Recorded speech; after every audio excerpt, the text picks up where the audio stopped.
Tune India radio classic के सभी सुनने वालों को राजेश ठाकुर का प्यार भरा नमस्कार। और दोस्तों, एक और शो लेके हाजिर हो गया हूं आपकी ज़िंदगी में, और आने वाले लगभग 2 घंटे आपके साथ रहूंगा। इस शो में हम आपको पुराने ज़माने की कुछ बीती हुई घड़ियां, कुछ भूले हुए पल, कुछ पुरानी बातें आपके साथ शेयर करते हैं, और हिंदी फिल्म इंडस्ट्री के गोल्डन एरा से चुने हुए कुछ सालों के बढ़िया बढ़िया गाने आपको सुनाते हैं। कुछ इंटरेस्टिंग बातें होती है, और आज भी दोस्तों आपके लिए कुछ ऐसा ही मैं करने वाला हूं। आज मैं आपको एक और साल की कहानी सुनाऊंगा, और उस साल का नाम है 1964। 1964 की दुनिया में दोस्तों मैं आपको लिए चलूंगा, और उस साल भारत में क्या कुछ हुआ, दुनिया भर में क्या कुछ हुआ, कैसा वो साल रहा होगा, ये आने वाले 2 घंटे में एक सफ़र के ज़रिए कुछ ताज़ा करेंगे पुरानी बातों को। हो सकता है दोस्तों हमारे बहुत सारे ऐसे लिसनर जो हमें फ़िलहाल सुन रहे हैं 1964 में शायद उनका जन्म हुआ होगा, या फिर मे भी आपके कोई रिश्तेदार है, भाई बहन है जिनका जन्म 1964 में हुआ है। तो वो साल कैसा रहा होगा, मैं आपको दोस्तों उस साल में आज लिए चलूँगा। बड़ा कुछ है उस साल में। अमेरिका में बड़ा कुछ हुआ था। सिविल राइट्स को लेके लोग अपने अधिकारों को लेके सड़क पे उतर आए थे, और बड़ा वहाँ पे राइट्स हुए थे, खून खराबा हुआ था, और सिविल राइट लॉ भी 1964 में बना था। मार्स के लिए पहली बार दुनिया से एक प्लेन जो है वो सक्सेसफुली मार्स तक पहुंचा था। हालांकि 1964 में वो छोड़ा गया था, लेकिन 1965 में पहली बार हम मार्स पे पहुंचे थे। दुनिया भर में संगीत को लेके 1964 आज भी याद किया जाता है। बहुत से एक्सपर्ट तो ये कहते हैं कि 1964 जो है वो संगीत के लिए गोल्डन ईयर था। बीटलमानिया, अगर हम वेस्टर्न संगीत की बातचीत करते हैं तो ये दुनिया भर में बड़ा मशहूर हुआ था। रोलिंग स्टोन एक और बड़े ज़बरदस्त ये बैंड है, ये भी 1964 में ही शुरुआत हुआ था। एक और बड़े कमाल के सिंगर है बॉब डिलन, इनका भी जिक्र, इनकी भी शुरुआत 1964 से मानी जाती है। भारतीय संगीत की अगर हम बातचीत करते हैं तो भारत को संगीत देने में लक्ष्मीकांत प्यारेलाल का बड़ा ही ज़बरदस्त कंट्रीब्यूशन है, और 1964 में उन्होंने एक फिल्म दी थी जो उनकी कामयाबी की बहुत बड़ी फिल्म थी, जहां से उन्होंने कभी पीछे मुड़ के नहीं देखा। एक और बड़े कमाल के हमारे म्यूजिक कंपोजर हैं मदन मोहन, उन्होंने भी अपने करियर की कुछ बहुत ही कमाल की फिल्में 1964 में की। ओपी नैयर, इनकी भी बड़ी ज़बरदस्त फिल्में 1964 की है। 1964 में सोनी ने हमें वीडियो रिकॉर्डर दिया था। घरों पे हमने अपनी जो रिकॉर्डिंग शुरू की थी, होम वीडियो रिकॉर्डर, इसकी शुरुआत 1964 में हुई थी। 1964 के ज़माने में दोस्तों आपको लिए चलते हैं, और थोड़ी देर के लिए आज को भूलकर बीते कल में चलते हैं।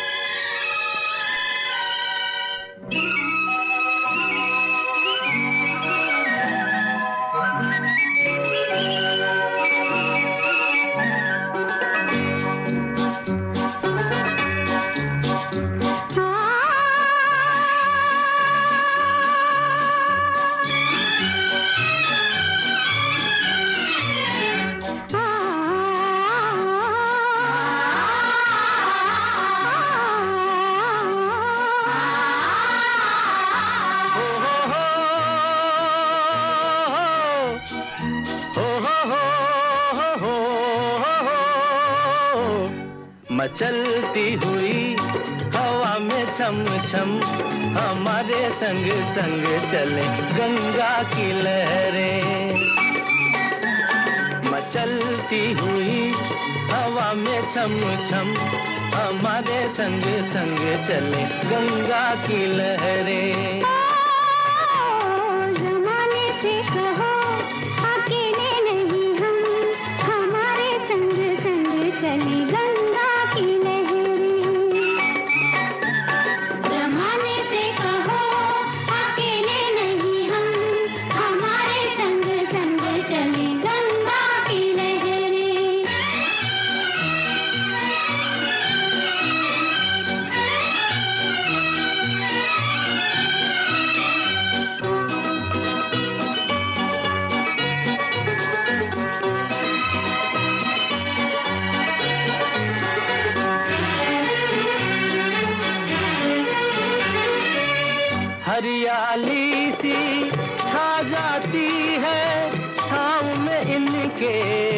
आंचल की हरियाली सी छा जाती है छाँव में इनके आंचल की। सर को झुका के नाम लो इनका, ये तो है शक्ति निर्बल की। हिमालय ने भी चूमे हैं इनके कदम। मचलती हुई हवा में छम छम हमारे संग संग चले गंगा की लहरें। जमाने से कहो अकेले नहीं हम, हमारे संग संग चले गंगा की लहरें।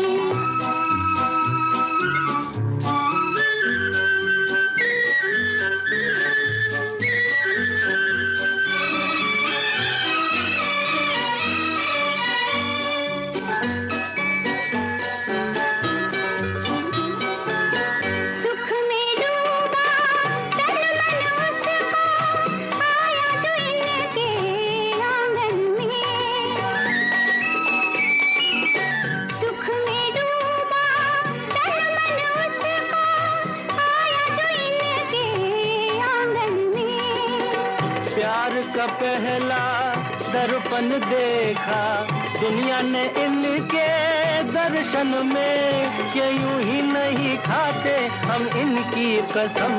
जमाने से कहो अकेले नहीं हम, हमारे संग संग चले गंगा की लहरें। मचलती हुई हवा में छम छम हमारे संग संग चले गंगा की लहरें।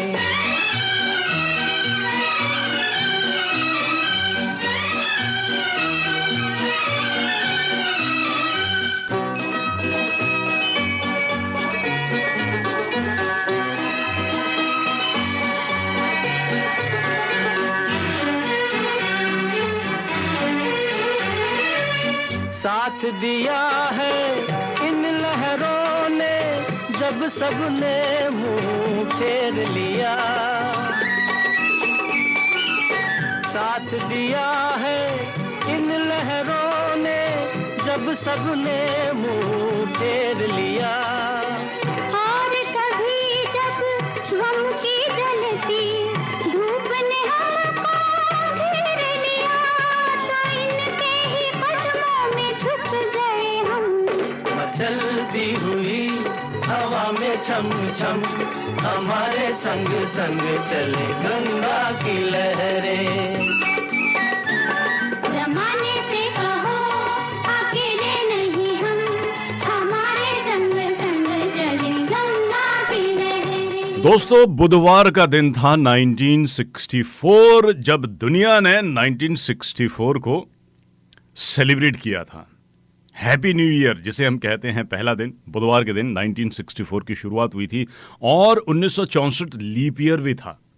और उस साल टोक्यो में ओलंपिक हुए थे। भारत के प्रेसिडेंट थे सर्वपल्ली राधाकृष्णन और भारत के प्राइम मिनिस्टर, उस साल 3 प्राइम मिनिस्टर हुए थे। पंडित जवाहरलाल नेहरू, 27 ऑफ मई इनका देहांत हुआ था, ये हमें छोड़ के चले गए थे। तो इनकी जगह पे गुलजारी लाल नंदा को लगभग 13 डेज के लिए केयर टेकर प्राइम मिनिस्टर बनाया गया था और उसके बाद लाल बहादुर शास्त्री भारत के प्राइम मिनिस्टर बने थे। 1964 में ऑस्ट्रेलिया के प्राइम मिनिस्टर थे रॉबर्ट मिंजी। ऑस्ट्रेलिया में ये शो मैं आपके लिए कर रहा हूं, तो इसलिए ऑस्ट्रेलिया का भी आज जिक्र रहेगा। और ऑस्ट्रेलियन गवर्नर थे William Sydney. Financial point of view से अगर हम देखते हैं तो उस ज़माने में भी और आज भी अमेरिकन डॉलर जो है बड़ा ही स्ट्रॉन्ग करेंसी मानी जाती है और दुनिया भर में एक्सेप्टेबल भी है। तो उस साल अगर हम बातचीत करते हैं अमेरिका की, तो अमेरिका में इन्फ्लेशन रेट था 1.28 और यूके में ये इन्फ्लेशन रेट था 3.5%। अच्छा, उस साल यूके में इंटरेस्ट रेट काफ़ी ज़्यादा बढ़ गए थे, 7% तक गए थे 1964 में। और अगर हम बातचीत करते हैं एक एवरेज नया घर अगर आपको ख़रीदना होता 1964 में तो उसकी क्या कॉस्ट थी? $13,050 में आपको एक नया नवेला घर अमेरिका में मिल सकता था और एवरेज इनकम उस साल $6,000 थी। और उस साल जो एवरेज कॉस्ट थी एक नई कार की वो थी $3,500, $3,500, जो कि लगभग आपकी जो ईयरली इनकम थी उसका आधा था। यानी कि कारें बड़ी महंगी हुआ करती थी उस जमाने में। आजकल कारें थोड़ी सस्ती हो गई है। एक ब्रेड अगर आपको खरीदना था तो 21 सेंट का ये 1964 में मिलता था। और एवरेज मंथली रेंट एक बंदा जो देता था उस ज़माने में अमेरिका में वो था $115। और अगर आपको पिक्चर देखने जाना है, मूवी देखने जाना है, तो $1.25 की उस ज़माने में आपको देखने को मिलती थी। हिंदी पिक्चरों का आज बड़ा ज़बरदस्त जिक्र रहेगा। 1964 जैसे कि मैंने कहा है बड़ा ही कमाल का साल था। उस साल भारत में 84 हिंदी फिल्में बनी थी।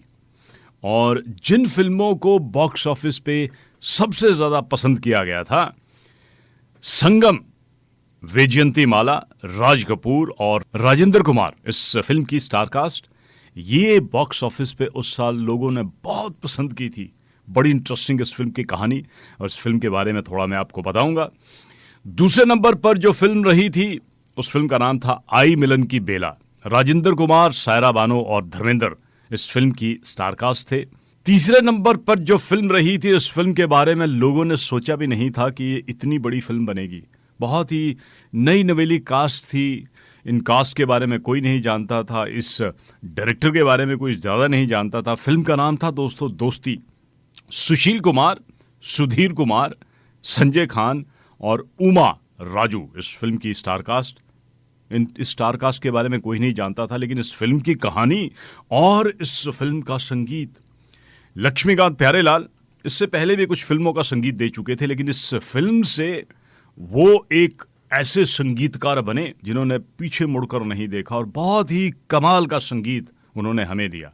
तो दोस्ती रही थी दोस्तों तीसरे नंबर पर 1964 में।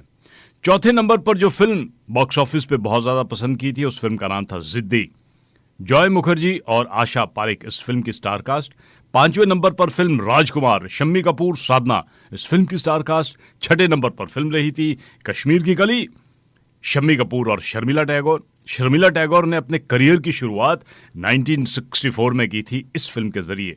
सातवें नंबर पर दोस्तों फिल्म बनी थी हकीकत। बलराज साहनी, धर्मेंद्र, विजय आनंद, प्रिया राजवंश इस फिल्म की स्टारकास्ट। प्रिया राजवंश ने अपने करियर की शुरुआत इस फिल्म के जरिए की थी और ये एक वॉर फिल्म थी। भारत और चीन के युद्ध पर यह फिल्म बनी थी। बहुत ही कमाल की और लोगों ने बड़ा इस फिल्म को पसंद किया था। आठवें नंबर पर फिल्म का नाम जिंदगी। वैजयंती माला, राजेंद्र कुमार और राजकुमार इस फिल्म की स्टारकास्ट। नवें नंबर पर फिल्म का नाम अप्रैल फूल। विश्वजीत, सायरा बानो इस फिल्म की स्टारकास्ट। और 10वें नंबर पर फिल्म का नाम था दोस्तों लीडर। दिलीप कुमार और वैजयंती माला की ये फिल्म थी। और जहाँ तक संगीत का सवाल है दोस्तों, बहुत ही कमाल का 1964 में संगीत बना है। बहुत सारे एक्सपर्ट ये कहते हैं कि ये हिंदी फिल्म इंडस्ट्री के लिए भी गोल्डन ईयर था।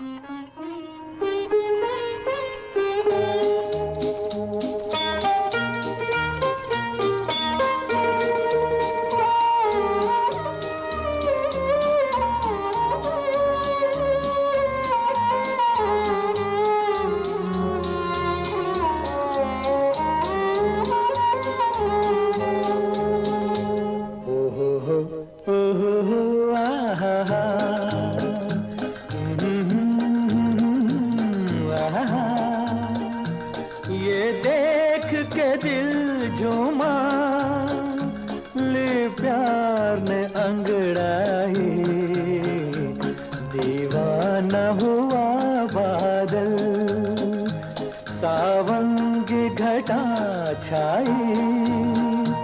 ये देख के दिल झूमा, ले प्यार ने अंगड़ाई, दीवाना हुआ बादल।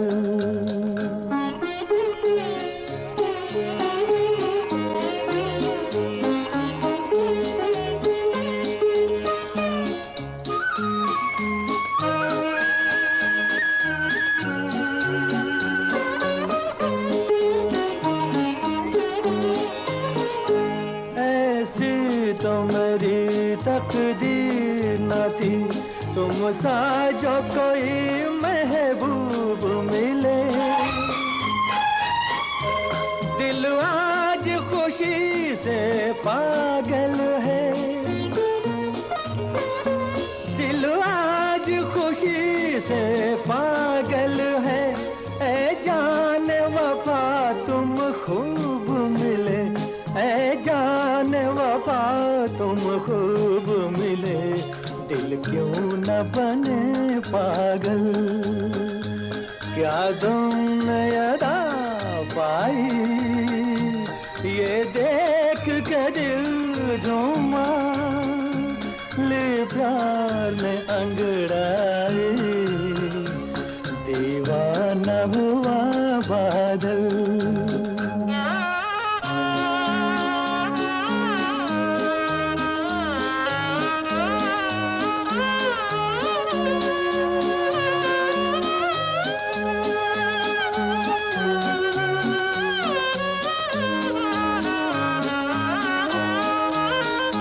जब तुमसे नजर टकराई सनम, जज्बात का एक तूफान उठा।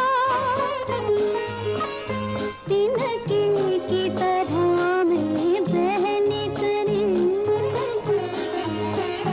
तिनके की तरह मैं बह निकली। सैलाब मेरे रोके न रुका, सैलाब मेरे रोके न रुका। जीवन में मची हलचल और बजने लगी शहनाई, ये देख के दिल झूमा, ली प्यार ने अंगड़ाई, दीवाना हुआ बादल।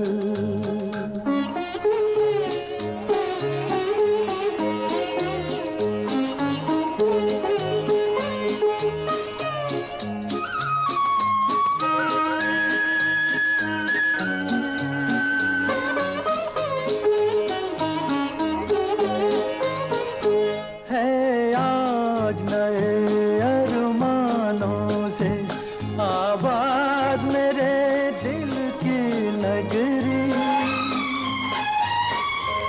बरसों से खिज़ां का मौसम था, बरसों से खिज़ां का मौसम था। वीरान बड़ी दुनिया थी मेरी, वीरान बड़ी दुनिया थी मेरी। हाथों में तेरा आंचल आया के बहार आई, ये देख के दिल झूमा, ले प्यार में अंगड़ाई, दीवाना हुआ बादल। सावन की घटा छाई, ये देख के दिल झूमा, ली प्यार ने अंगड़ाई, दीवाना हुआ बादल।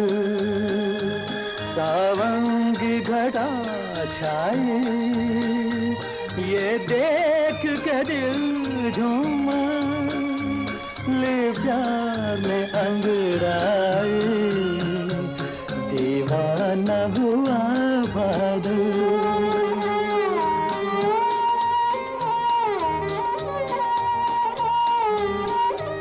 दोस्तों, हमारी फिल्में जो है वो हमारे समाज का आईना होती है। कहीं ना कहीं मुझे ऐसा लगता है कि जो फिल्में बहुत ज़्यादा पसंद की जाती है, आसपास के हमारे जो वातावरण से हमारे जिस तरीके से इमोशन होते हैं, उसी तरीके से हम भी वो चीज़ें देखना चाहते हैं। 1964 में जो फिल्म सबसे ज़्यादा बॉक्स ऑफिस पे पसंद की गई थी, उस फिल्म का नाम था दोस्तों संगम।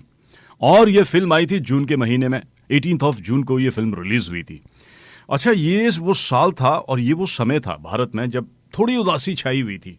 भारत के चहेते प्राइम मिनिस्टर पंडित जवाहरलाल नेहरू का मई के महीने में देहांत हुआ था। थोड़ा सा पॉलिटिकल इंस्टेबिलिटी भी बनी थी और जून में, आई थिंक 9 जून तक भारत को नए प्रधानमंत्री मिले थे, लाल बहादुर शास्त्री। भारत भर में थोड़ी उदासी छाई थी, तो भारत शायद कुछ और देखना चाहता था, झूमना चाहता था। ऐसे में ये फिल्म आई, फिल्म का नाम संगम। बहुत ही कमाल की फिल्म। अगर हम इस फिल्म का जिक्र करते हैं और कहते हैं कि जो कमाल की चीज़ होती है, कमाल की जो फिल्में होती है, वो 2-4 दिन में नहीं बनती है, सालों लगते हैं उस फिल्म के लिए। इस फिल्म का भी अगर हम जिक्र करें तो ये फिल्म आपको कम से कम 20-25 साल पीछे लेके जाएगी, क्योंकि राज कपूर साहब के जहन में ये सब्जेक्ट आया था 1940 में, जब वो बिल्कुल नौजवान थे। अभी फिल्मों में उन्होंने शुरुआत भी नहीं की थी, और उस ज़माने में उन्होंने सोचा कि यार मुझे एक फ़िल्म बनानी है, दोस्ती पे ये फिल्म रहेगी।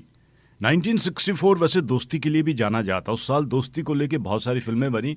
ये एक तरीके से काफ़ी सारी फिल्मों की पृष्ठभूमि भी रहा है, और ट्रायंगुलर लव स्टोरी के लिए भी 1964 जाना जाता है। तो ये जो फिल्म थी, ये कुछ ऐसी ही कहानी आपके लिए लेके आती है।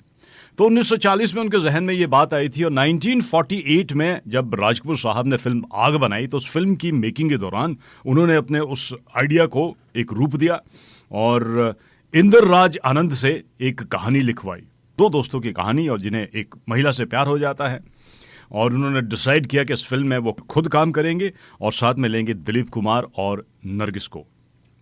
स्टोरी बनाई गई, लेकिन बहुत सारे कुछ ऐसे रीज़न उस ज़माने में रहे कि ये प्रोग्राम जो था वो पोस्टपोन होता रहा अंटिल 1962 में।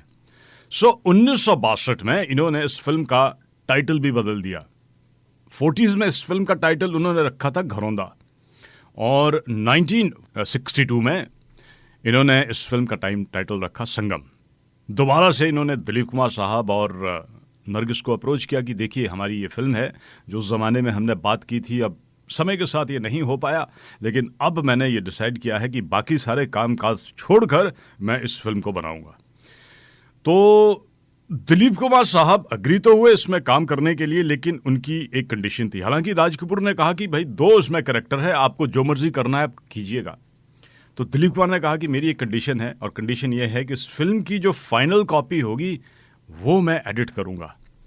अब राज कपूर साहब जो हैं वो अपनी फिल्मों के लिए जाने जाते हैं, बड़ा ही कमाल का उनका जो पर्सोना था, जो कंप्लीट फिल्म मेकर जिसे हम कहते हैं। तो राज कपूर जो थे वो अपनी फिल्मों की खुद ही एडिटिंग करते थे, तो ये बात उन्हें पसंद नहीं आई, जिसकी वजह से दिलीप कुमार साहब ऑब्वियसली इस फिल्म में उन्होंने काम नहीं किया। इसके बाद उन्होंने अप्रोच किया 60s के एक और बहुत ही जाने माने अदाकार कलाकार देवानंद साहब को। अच्छा, देवानंद साहब कुछ अपने शेड्यूल की वजह से बिजी थे, तो वो इस फिल्म में उन्होंने काम करने से इनकार कर दिया। सो अल्टीमेटली ये फिल्म गई राजेंद्र कुमार के पास। राजेंद्र कुमार, जो जुबली कुमार भी जिन्हें कहते हैं, और 1964 में उन्होंने एक नहीं बल्कि बड़ी कमाल की टॉप की 4-5 फिल्में उन्होंने दी, तो वो इस फिल्म के लिए कास्ट किए गए। अच्छा, लीड जो फीमेल एक्ट्रेस का रोल था वो दिया गया था नरगिस को, लेकिन नरगिस ने, जब राजेंद्र कुमार इस फिल्म में आए, 2-3 अलग अलग थ्योरी बनती है। कहते हैं कि राज कपूर साहब और नरगिस के बीच में जो एक गहरा रिश्ता होता था, वो रिश्ता उस ज़माने तक टूट गया था। फिर उन्होंने एक और बात कही कि अभी कुछ दिनों पहले उन्होंने राजेंद्र कुमार के साथ मदर इंडिया फिल्म की है, जहाँ पे राजेंद्र कुमार की वो माँ बनी थी, तो वो उन्हें पसंद नहीं आएगा, तो इसलिए उन्होंने ये फिल्म छोड़ दी, और अल्टीमेटली वैजयंती माला को इस फिल्म के लिए कास्ट किया गया। तो 1962 से इसकी शुरुआत हुई, और 1964 में दोस्तों ये फिल्म रिलीज़ हुई। और इस फिल्म से जुड़ी बड़ी इंटरेस्टिंग बातें हैं, वो मैं आपको सुनाता हूँ, लेकिन पहले इस फिल्म का एक गीत सुनाता हूँ। सुनिए, संगम का एक बहुत ही कमाल का गाना।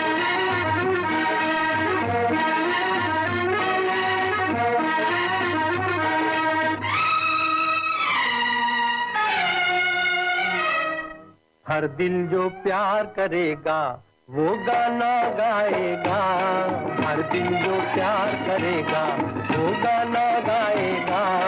दीवाना सैकड़ों में पहचाना जाएगा, दीवाना सैकड़ों में पहचाना जाएगा, दीवाना।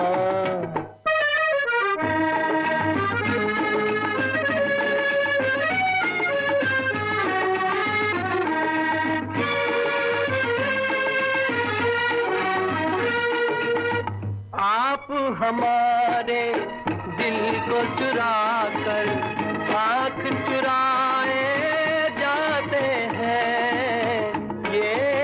तरफा रस्म वफा हम फिर भी निभाए जाते हैं। चाहत का दस्तूर है लेकिन आपको ही मालूम नहीं। ओ जिस महफिल में शमा हो परवाना जाएगा, दीवाना सैकड़ों में पहचाना जाएगा, दीवाना।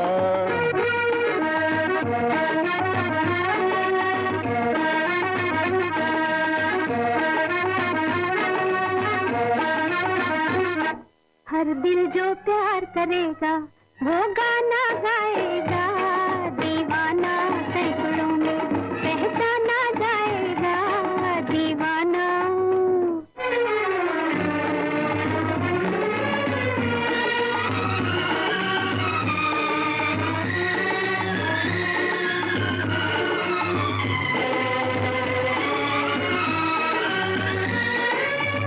भूली बिसरी यादें मेरे, हंसते गाते बचपन की, रात बिरात चली आती है, नींद चुराने नैनन की।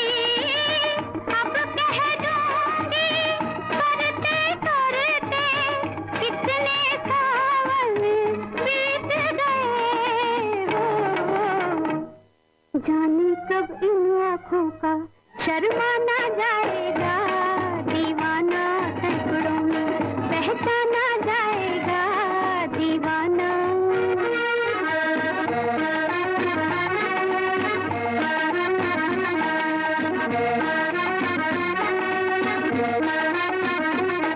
हर दिल जो प्यार करेगा वो गाना गाएगा, दीवाना सैकड़ों में पहचाना जाएगा, दीवाना।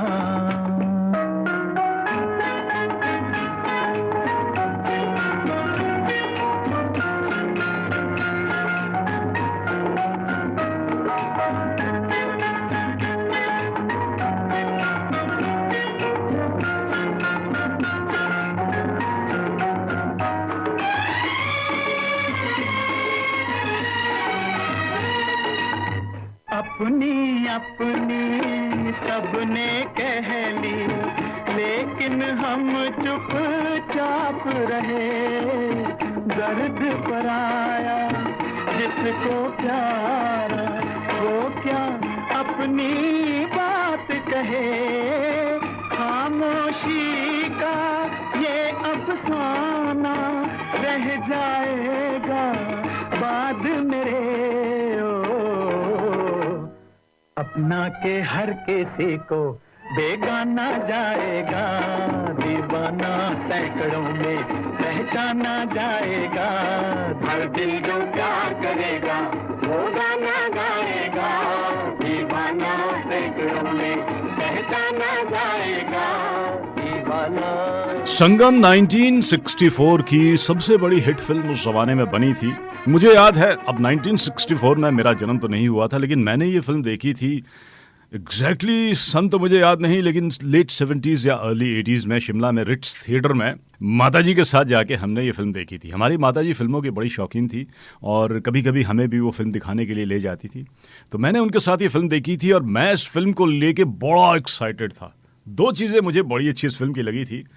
एक तो मैं मुकेश का बड़ा ही फ़ैन हुआ करता था। जब छोटा था तो मुकेश के गाने मुझे बड़े अच्छे लगते थे और राज कपूर साहब मुकेश के ही गाने गाते थे। और दूसरा कि ये फिल्म बहुत लंबी थी। इस फिल्म में 2 इंटरवल थे। अगर हम बातचीत करते हैं फिल्म की लंबाई के बारे में, वैसे बॉलीवुड की फिल्में हमारी बड़ी लंबी होती है 3 घंटे की, लेकिन ये फिल्म 4 घंटे की थी। तो ये मुझे बड़ा अच्छा लगा था। रिट्स थिएटर में 2 बार मुझे क्रीम रोल खाने को मिला था इंटरवल में हमारी माताजी हमें क्रीम रोल खिलाती थी। तो इस फिल्म में 2 इंटरवल थे, इसलिए मुझे ये फिल्म अभी तक याद है और बड़ा अच्छा लगा था मुझे इस फिल्म को देख कर। सारे गाने मुझे अभी तक याद है इस फिल्म के।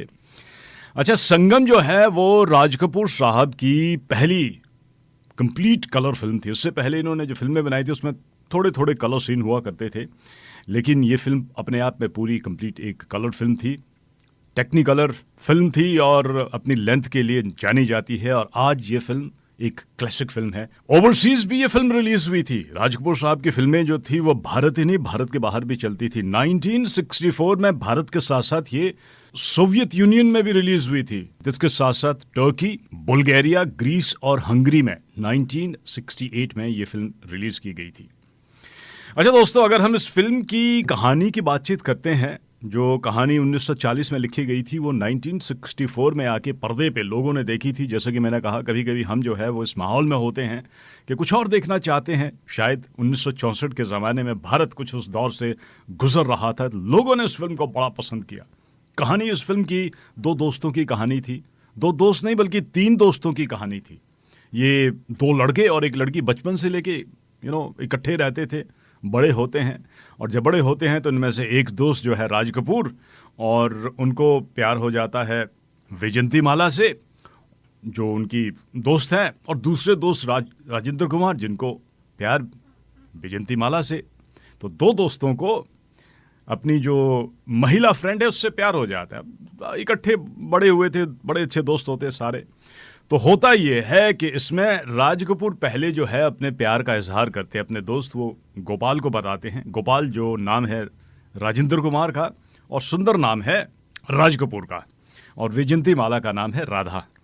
तो सुंदर कहता है कि मुझे राधा से प्यार है, तो दूसरा दोस्त जो है वो थोड़ा शॉक हो जाता है।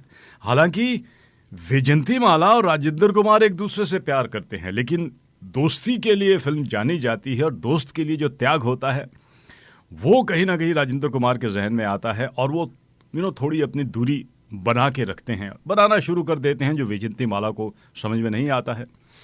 और कहानी यहाँ पे ये होती है कि राज कपूर आर्मी में होते हैं, तो उन्हें कश्मीर में जाना पड़ता है। कुछ वहाँ पे जो अब उस ज़माने में बड़ा चलता था, हमारा चाइना के साथ वॉर चल रही थी।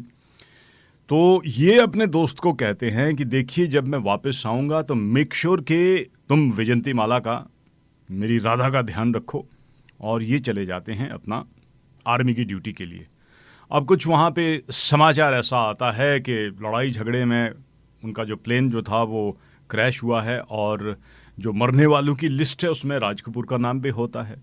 तो जब ये समाचार आता है बड़ी उदासी रहती है, लेकिन अल्टीमेटली ये जो दोनों फ्रेंड होते हैं ये दोबारा से अपने इनकी दोस्ती शुरू हो जाती है, एक दूसरे से इजहार होता है। इस बीच ये खत लिखते हैं राधा के लिए, और कहानी वहाँ पे बदल जाती है जब राज कपूर वापस आते हैं। और जब वापस आते हैं तो सभी हैरान परेशान होते हैं। हालांकि राज कपूर बड़े हैप्पी होते हैं कि मैं वापस आ गया हूँ, और अल्टीमेटली वो अप्रोच करते हैं कि मुझे राधा से शादी करनी है। अभिनय जो है बड़ा ज़बरदस्त सम्मान मिलता है, परमवीर चक्र मिलता है। तो राधा की फैमिली जो पहले थोड़ी हिचकिचा रही थी, अब इतनी प्रेस्टिजियस ये पर्सनैलिटी बन जाते हैं तो वो शादी के लिए तैयार हो जाते हैं। इनकी शादी होती है, और जो कुछ भी कहानी आगे बढ़ती है, फिर कहीं से वो खत इनके हाथ में लगता है जो राधा को लिखा होता है, और वहाँ से ये सारा मूवी में ट्विस्ट आता है। तो इस तरीके से कहानी अल्टीमेटली ख़त्म होती है, जहाँ पे इस फिल्म की जो आखिरी सीन होता है तो राज कपूर बार बार ये जानना चाह रहे हैं कि अपने लवर का नाम बताए, वो नहीं बताती है। वो गन लेके राजेंद्र कुमार कहते हैं कि वो मैं हूँ, और वो अपने आप को शूट करते हैं। तो बड़ा वो उदास होते हैं कि दोस्त ने मुझे पहले बताया होता। तो दोस्तों की कहानी है, सेक्रीफाइस है, प्यार है, मोहब्बत है, और बड़ा ही ज़बरदस्त उस ज़माने में ये फिल्म चली। और फिल्म के गाने इतने मशहूर हुए थे कि पूछिएगा नहीं। और जहाँ तक राज कपूर साहब का सवाल है, जैसे कि मैंने कहा, अपने आप में बड़े कंप्लीट फिल्म मेकर थे। संगीत की उनको बड़ी ज़बरदस्त नॉलेज थी। उनका अपना मानना था, वो जब भी संगीतकार से कोई गाना कंपोज करवाते थे, वो कहते थे कि गाने की धुन ऐसी होनी चाहिए कि आम आदमी भी अगर गुनगुनाए तो उसे परेशानी ना हो। और वो खुद ही बैठते थे पूरा अपना संगीत में। यही नहीं बल्कि वो इस फिल्म में उन्होंने हारमोनिका बजाया है। तो वो जो साज जो भी पकड़ते थे वो इस तरीके से पकड़ते थे, बजाते थे जैसे उन्हें आता है। तो वो बड़ा कमाल का उनका वो नज़रिया हुआ करता था। अच्छा, इस फिल्म की ख़ास बात एक और, इस फिल्म के जितने भी गाने हैं, जो सोलो गाने हैं राज कपूर साहब पे फिल्माए गए हैं, वो ज़्यादातर गाने एक ही जगह पे हैं। अब इस फिल्म का एक गाना है, बोल राधा बोल संगम होगा कि नहीं। ये गाना जो है ये अपना एक पेड़ पे बैठे हुए और उस पेड़ पे पूरा का पूरा गाना गाया है। एक और इस फिल्म का बड़ा मशहूर गाना है, ओ महबूबा तेरे दिल के पास ही है मेरी मंजिले मकसूद। तो ये गाना भी उन्होंने एक बोट पे गाया है, कहीं नहीं जाते हैं वो बोट पे पूरा वो गाना गा रहे हैं।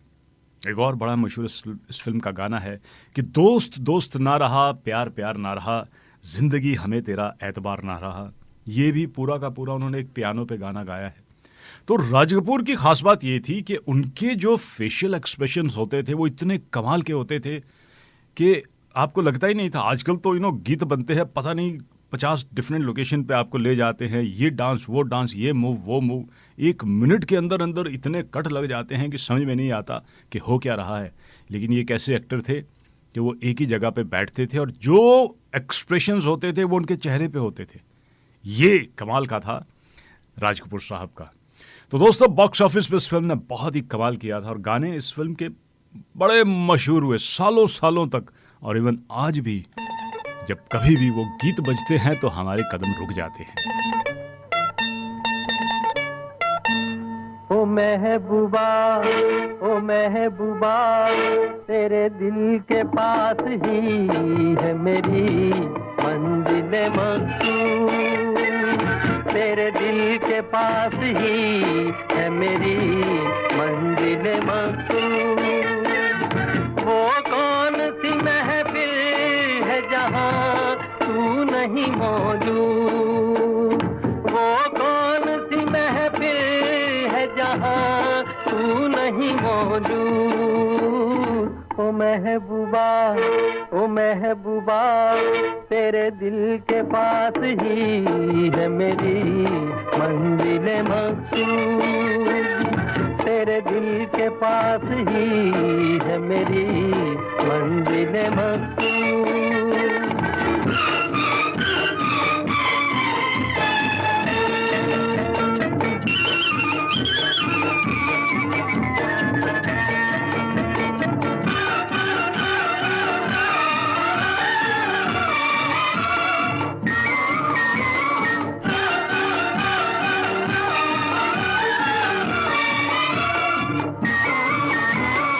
इस बात पे नाराज हो, इस बात का है गम, इस सोच में डूबी हो तुम, हो जाएगा संगम।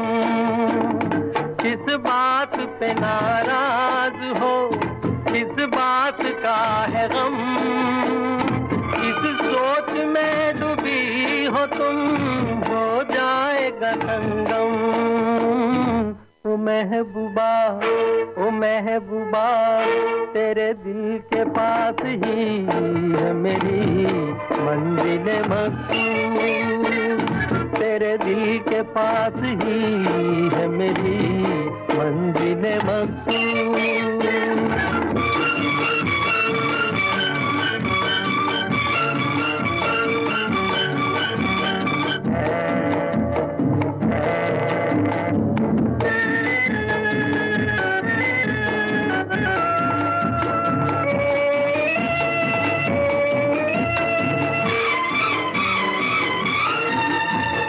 गुजरूं मैं इधर से कभी, गुजरूं मैं उधर से, मिलता है हर एक रास्ता जाकर तेरे घर से। गुजरूं मैं इधर से कभी, गुजरूं मैं उधर से, मिलता है हर एक रास्ता जाकर तेरे घर से।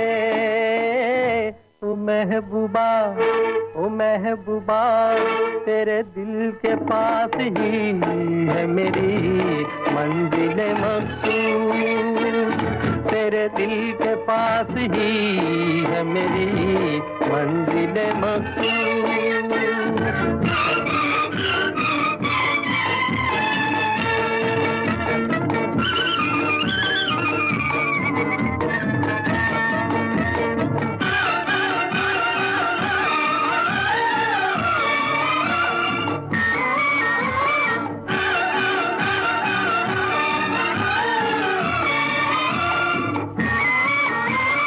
बाहों के तुझे हार में पहनाऊंगा एक दिन, सब देखते रह जाएंगे ले जाऊंगा एक दिन।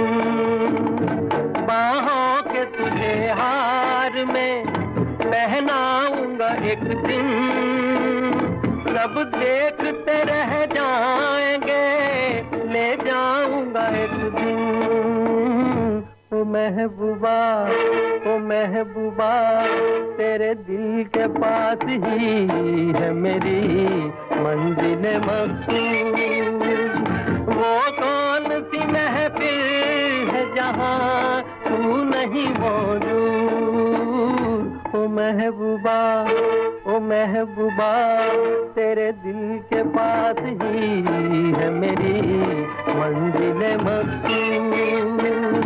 तेरे दिल के पास ही है मेरी मंजिल मकसूद। 1964 का जमाना दोस्तों, उस साल की बातचीत हो रही है। दूसरी फिल्म जो बॉक्स ऑफिस पे लोगों ने उस साल बहुत ज़्यादा पसंद की थी, उस फिल्म का नाम था दोस्तों आई मिलन की बेला। इस फिल्म में भी 3 कैरेक्टर थे। संगम की तरह ये फिल्म थी, लेकिन फिल्म की कहानी और प्लॉट थोड़ा अलग हटके था। फिल्म में काम कर रहे थे राजेंद्र कुमार, सायरा बानो, शशि कला और धर्मेंद्र। बहुत से एक्सपर्ट का ये मानना है कि धर्म जी ने जो ज़्यादातर फिल्में की है, नेगेटिव रोल उन्होंने नहीं किया, और कहते हैं कि शायद उनके करियर की ये पहली फिल्म थी जहाँ पे उन्होंने एक विलन का किरदार निभाया था। बड़ी लोगों ने इस फिल्म को बड़ा पसंद किया था। और इस फिल्म में सायरा बानो को ब्यूटी क्वीन कहते थे। उनकी इंट्रोडक्शन उस ज़माने में पर्दे पे होती थी, ब्यूटी क्वीन सायरा बानो। ये विदेशों में पली बड़ी थी। स्विट्ज़रलैंड में ये इन्होंने अपनी एजुकेशन ली थी, और जब भारत में आई थी तो यहाँ पे आके इन्होंने हिंदी भाषा भी सीखी और डांस भी सीखा, ताकि फिल्मों में ये काम अपने करियर को आगे बढ़ा सके। तो बड़ी खूबसूरत थी ये, पर्दे पे लोग बाग इनके बड़े दीवाने थे। और इस फिल्म की कहानी भी कुछ इस तरीके की थी कि राजेंद्र कुमार और सायरा बानो ये यहाँ पे भी एक गांव में रहते हैं, एक दूसरे से प्यार करते हैं। कहानी तब बदलती है जब विदेश से एक और नौजवान उस गांव का वापस आता है, वो है धर्मेंद्र। और बैकग्राउंड की कहानी ये है कि धर्मेंद्र और राजेंद्र कुमार ये दोनों ट्विन ब्रदर हैं। तो दोनों हैंडसम है, पढ़े लिखे हैं, एक ही डेट ऑफ बर्थ है। लेकिन ट्विस्ट कहानी में थोड़ा सा ये है कि धर्मेंद्र का जो कैरेक्टर है वो नेगेटिव है। तो ये फिल्म थोड़ा अलग हटके थी, लेकिन लोगों ने बड़ा इस फिल्म को पसंद किया। शंकर जयकिशन का संगीत था, बहुत ही ज़बरदस्त कमाल का इस फिल्म का भी संगीत रहा। अच्छा दोस्तों, 1964 जो है, अगर हम दुनिया के दूसरे हिस्से में जाते हैं, अमेरिका में जाते हैं, तो ये इतिहास में दर्ज है अपने सिविल राइट मूवमेंट के लिए। अच्छा, उस साल अमेरिका में रंगभेद को लेके बहुत सारे दंगे हुए, अलग अलग शहरों में खूब सारे राइट्स हुए, और ये चरम सीमा पे जब पहुंचा, 3-4 लोगों का इसमें देहांत हो गया, कत्ल हुआ, मर्डर हुआ। तो अल्टीमेटली अमेरिका ने उस साल सिविल राइट एक्ट 1964 इसको पास किया, और जो डिस्क्रिमिनेशन हो रही थी अमेरिका में उसको इलीगल करार दिया कि ये डिस्क्रिमिनेशन नहीं हो सकती। Race, religion, sex, national origin और आपका स्किन का कलर क्या है, तो ये जो रंग भेद हुआ करता उस ज़माने में, इन सभी चीज़ों को बिल्कुल इलीगल करार दिया गया।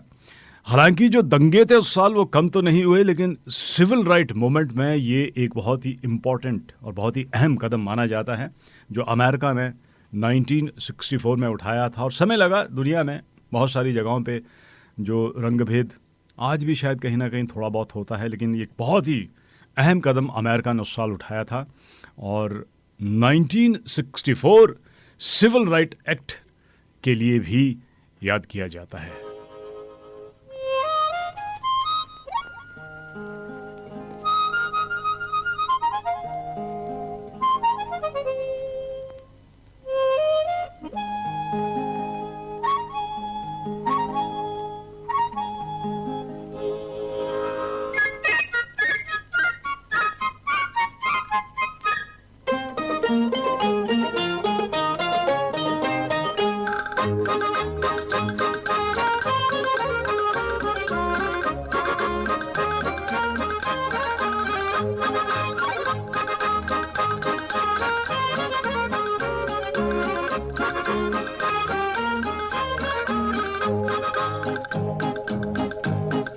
किसी न किसी से कभी न कभी कहीं न कहीं दिल लगाना पड़ेगा।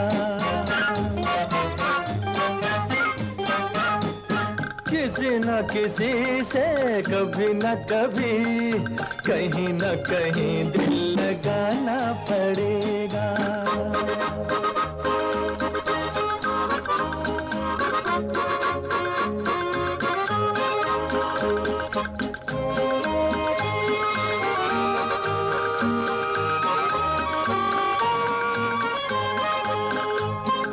एक से एक हंसी चेहरे हैं, किस किस को मैं देखूं, किसको इनमें अपना समझूं, संग में अपने ले लूं।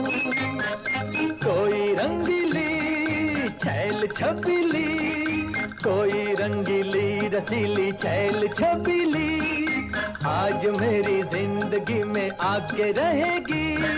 किसी न किसी से कभी न कभी कहीं न कहीं दिल लगाना पड़ेगा।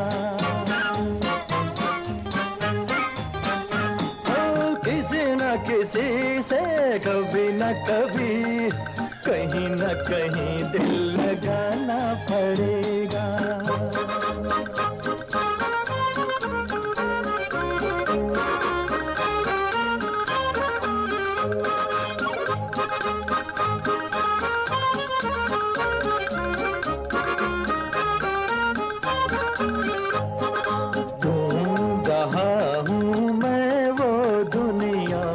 प्यार जिसे कहते हैं, ढूंढ रहा हूँ मैं वो दुनिया, प्यार जिसे कहते हैं।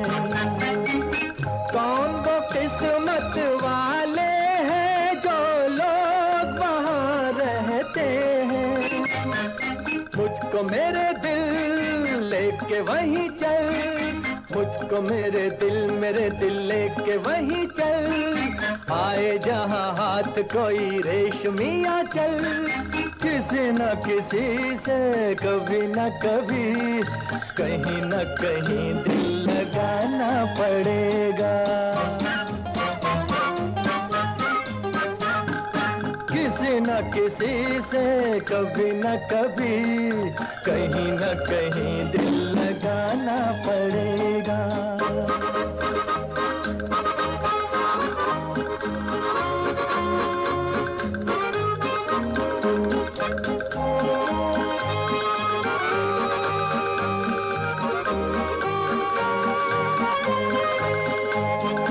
ऐसी नाजुक हो वो जिसका शबनम मुँह धोती हो, चांद भी सदके होता हो जब रात को वो सोती हो।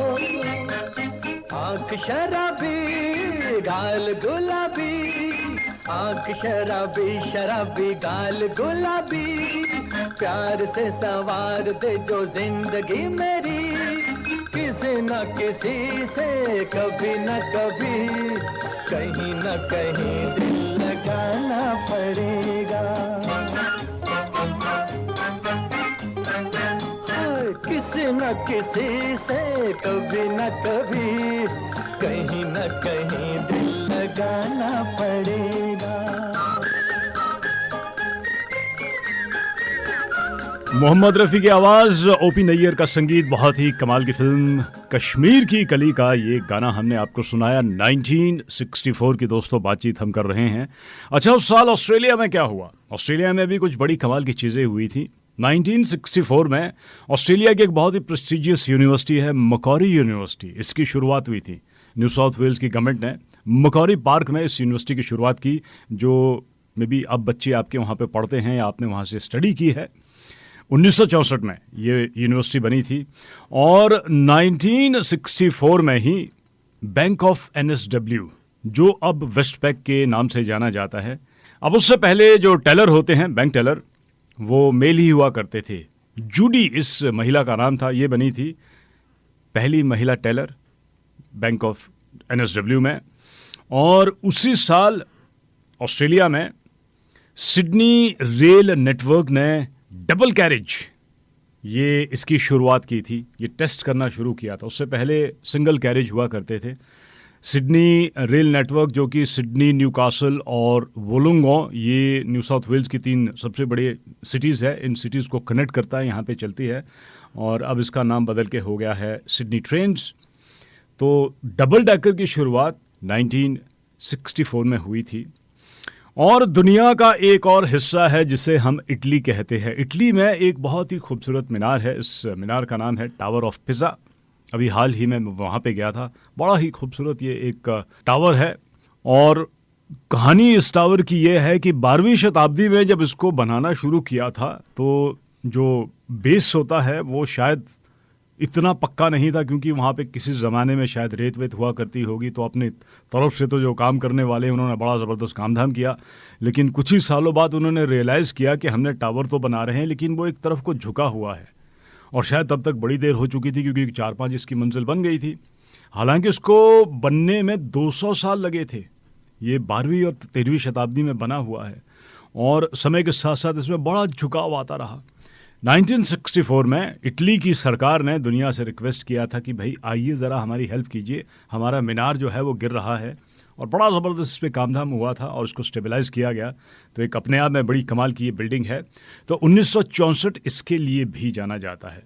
अच्छा दोस्तों, 1964 में हिंदी फिल्मों में तीसरे नंबर पर बॉक्स ऑफिस पे जिस फिल्म को बहुत ज़्यादा पसंद किया, उस फिल्म का नाम था दोस्ती। सत्येन बोस ने इस फिल्म को डायरेक्ट किया था। ये बंगाली और हिंदी फिल्मों के बड़ी कमाल की इन्होंने उसके बाद फिल्में दी हैं। और जहाँ तक इस फिल्म का सवाल है तो बड़े छोटे बजट की फिल्म थी, बड़ी सिंपल सी साधारण सी इस फिल्म की कहानी थी। और उस ज़माने का कोई बड़ा स्टार इस फिल्म में काम नहीं कर रहा था। ये 2 अनजान लोगों के साथ ये फिल्म बनाई, 2 लड़कों की कहानी। इसमें से एक लड़का जिसको दिखाई नहीं देता और दूसरा लड़का जो लंगड़ा है, बैसाखियों पे चलता है। तो एक तरीके से भारत में जो समाज में जो हमारे अमीरी और गरीबी की, जो थोड़ी देर पहले हमने बातचीत की, अमेरिका में, दुनिया भर में था, तो भारत में भी जो कुछ हो रहा था इस फिल्म के ज़रिए वो पर्दे पे दिखाया गया था। डिस्क्रिमिनेशन जिसे हम कहते हैं, कि जो गरीब है उसकी तरफ लोगों का ध्यान नहीं जाता था, उसका ट्रीटमेंट किस तरीके से होता है। ये जो 2 बच्चे हैं जिनकी अलग अलग अपनी कहानी है, कोई इनका बैकग्राउंड ऑलमोस्ट सिमिलर सा होता है, किसी तरीके से ये बॉम्बे आ जाते हैं और बॉम्बे में ये सड़कों पे गाते हैं। एक लड़का बहुत अच्छा गाना गाता है, दूसरा लड़का बड़ा अच्छा माउथ ऑर्गन बजाता है और दोनों गीतों के ज़रिए अपनी कमाई करते हैं। और कहानी थोड़ी आगे बढ़ती है जिसमें एक लड़का जो है वो पढ़ना चाहता है और स्कूल में जाना चाहता है, तो एक दूसरे की मदद करते हैं, जो कुछ पैसा कमाते हैं, फीस इकट्ठी करते हैं, स्कूल जाता है। स्कूल में जाता है तो वहाँ पे वो डिस्क्रिमिनेशन इसके साथ होती है, क्योंकि ये गरीब होता है तो अमीर बच्चे जो होते हैं इसको बुली करते हैं। तो बड़ा ही अच्छा ये पर्दे पे दिखाया गया है। तो जो मास्टर जी होते हैं उन्हें समझ आती है कि ये बड़ा ब्राइट लड़का होता है, बहुत इंटेलिजेंट होता है, ये पढ़ने में बड़ा अच्छा होता है, तो मास्टर जी इसको अपने पास रख लेते हैं। तो 2 दोस्तों के बीच में थोड़ी दूरी बन जाती है। बहुत ही भोली भाली बड़ी कमाल की फिल्म थी। और ये फिल्म जानी जाती है अपनी कहानी के लिए और दोस्ती के लिए और इस फिल्म के गानों के लिए। 1964 अगर हम फिल्म फेयर अवार्ड की बातचीत करते हैं, थोड़ी देर में आपको पूरी मैं लिस्ट बनाऊंगा, लेकिन ये फिल्म बनी थी उस साल की बेस्ट फिल्म, अवार्ड इस फिल्म को मिला था। अच्छा, ये फिल्म जो है अपने गानों के लिए भी जानी जाती है, क्योंकि फिल्म की पृष्ठभूमि ऐसी थी कि इस फिल्म का जो एक्टर है वो बड़ा अच्छा गाता है। 2 भाई दोस्तों की कहानी है, दोस्ती पे ये फिल्म बनी थी। और इस फिल्म का संगीत दिया था लक्ष्मीकांत प्यारेलाल ने। मजरू सुल्तानपुरी ने इस फिल्म के गाने लिखे थे, और क्या गाने लिखे हैं इस फिल्म के, एक से बढ़कर एक गाना है। चाहूंगा मैं तुझे सांझ सवेरे, मेरा तो जो भी कदम है वो तेरी राह में है, कोई जब राह ना पाए, या फिर राही मनवा दुख की चिंता क्यों सताती है, दुख तो अपना साथी है। अब देखिएगा, ये सुख दुख की बात होती है। कभी कभी हमें लगता है कि यार दुख आता है तो ऐसा लगता है बस हम ही को दुख है, बाकी दुनिया को नहीं है। लेकिन इस गीत के जरिए राही मनवा दुख की चिंता क्यों सताती है, अरे दुख तो सबका साथी है, अपना ही नहीं है। एक और इस फिल्म का बड़ा ज़बरदस्त गाना है, जाने वालों ज़रा मुड़ के देखो मुझे, मैं भी इंसान हूँ तुम्हारी तरह। कहते हैं कि ये जो इस गीत की धुन है, ये धुन इस फिल्म के लिए नहीं बनी थी। ये एक्चुअल में लक्ष्मीकांत प्यारेलाल ने एक भजन के लिए धुन बनाई थी। लेकिन मजरू सुल्तानपुरी बड़े कमाल के वो राइटर थे। जब उन्होंने इस धुन को सुना तो उन्होंने कहा कि मैं इस धुन पे एक गाना लिखता हूँ और ये गाना आपकी दोस्ती के लिए बड़ा परफेक्ट रहेगा। और क्या वो गाना बना, जाने वालों ज़रा मुड़ के देखो मुझे, मैं भी इंसान हूँ तुम्हारी तरह। तो इस फिल्म के गाने बड़े ही मशहूर हुए थे। अच्छा, फिल्म दोस्ती के लिए जानी जाती है और इस फिल्म में दोस्ती के बहुत सारे मिसाल है। एक मिसाल ये भी है कि इस फिल्म का संगीत तो लक्ष्मीकांत प्यारेलाल ने दिया था और इस फिल्म का एक बहुत ही जो अहम हिस्सा है वो है इस फिल्म का एक कलाकार, वो माउथ ऑर्गन बड़ा अच्छा बजाता है। एक गाना गाता है और दूसरा माउथ ऑर्गन बजाता है, हारमोनियम बजाता है। तो वो जो माउथ ऑर्गन उस फिल्म में बजा है वो उस ज़माने के एक बहुत ही कमाल के म्यूज़िक कंपोज़र, दूसरे म्यूज़िक कंपोज़र जिनका नाम है R.D. बर्मन। तो लक्ष्मीकांत प्यारेलाल भी म्यूज़िक कंपोज़र, R.D. बर्मन भी म्यूज़िक कंपोज़र, लेकिन दोनों के बीच में दोस्ती, एक तरफ प्रोफेशनली जो राइवलरी होती वो भी थी और दूसरी तरफ दोस्ती भी थी। तो लक्ष्मीकांत प्यारेलाल ने R.D. बर्मन से रिक्वेस्ट किया कि हम चाहते हैं कि आप इस फिल्म में माउथ ऑर्गन बजाए। तो कहते हैं कि जब इस फिल्म के गानों की रिकॉर्डिंग होती थी तो R.D. बर्मन अपने स्टूडियो को छोड़ के आते थे अपने असिस्टेंट के पास और आके इस फिल्म के गीतों के लिए वो रिकॉर्डिंग किया करते थे। अब देखिए, दोस्ती की मिसाल है, दोस्ती ऐसी भी होती है।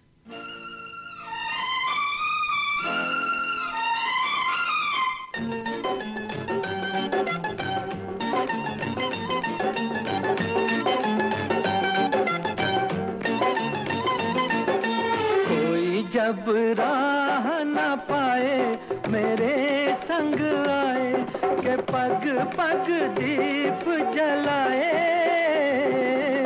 मेरी दोस्ती मेरा प्यार, मेरी दोस्ती मेरा प्यार।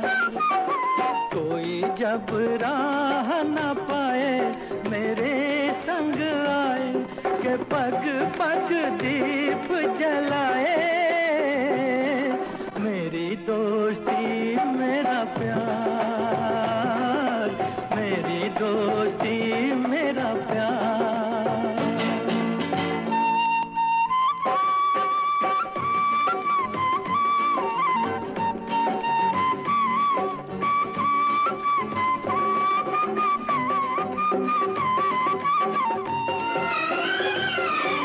जीवन का यही है दस्तूर, प्यार बिना अकेला मजबूर। दोस्ती को माने तो सब दुख दूर, दोस्ती को माने तो सब दुख दूर। कोई काहे ठोकर खाए मेरे संग आए के पग पग दीप जलाए। मेरी दोस्ती मेरा प्यार, मेरी दोस्ती मेरा प्यार।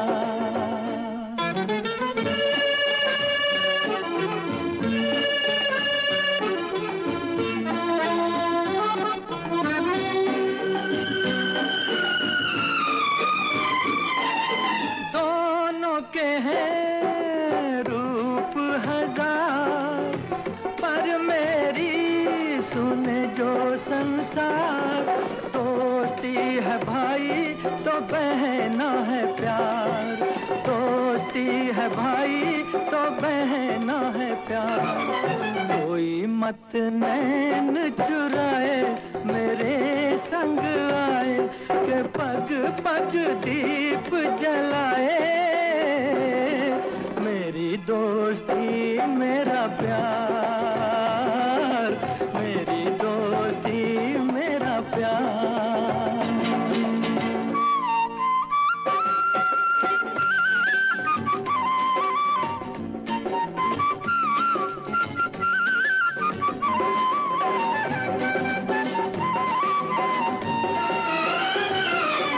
प्यार का है प्यार ही नाम, कहीं मीरा कहीं घनश्याम।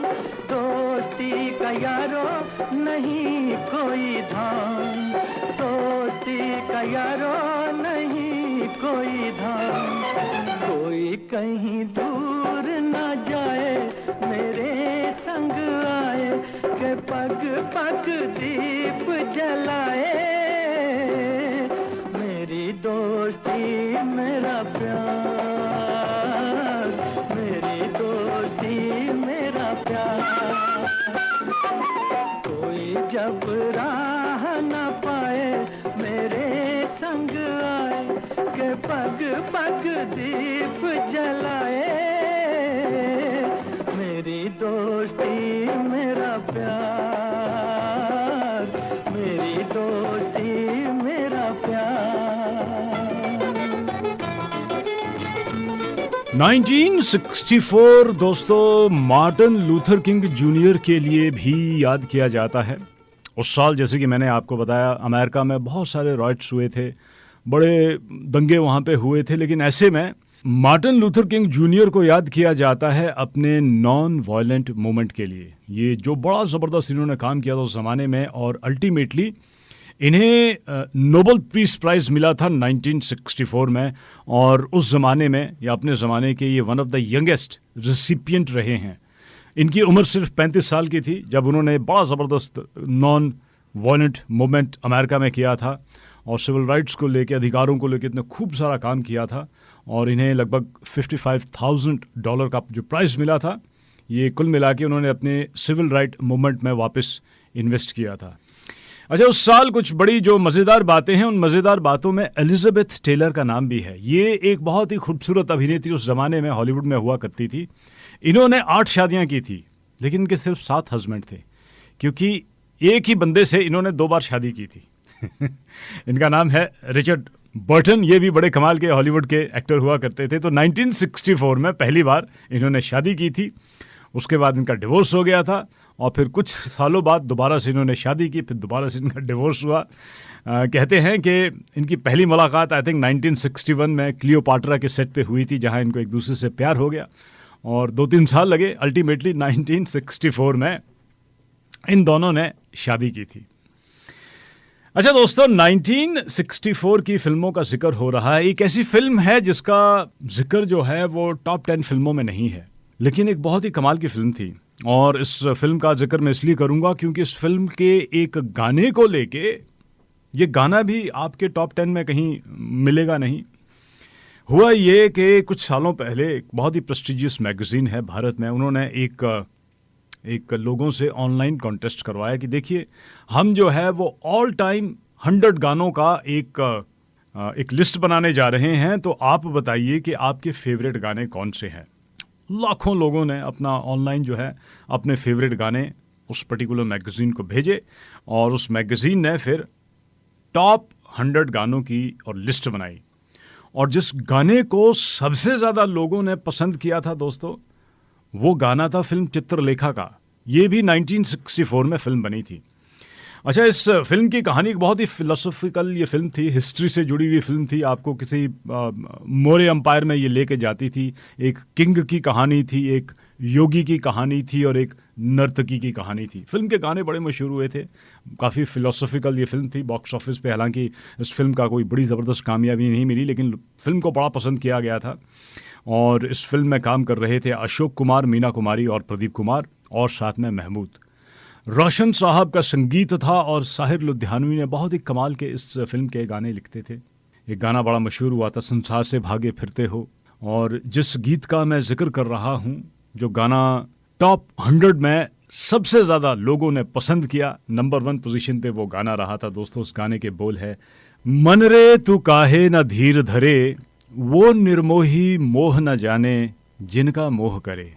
बहुत ही कमाल का ये गाना है, और मोहम्मद रफ़ी साहब की आवाज़ में दोस्तों। आइए वही गाना मैं आपको सुनाता हूँ।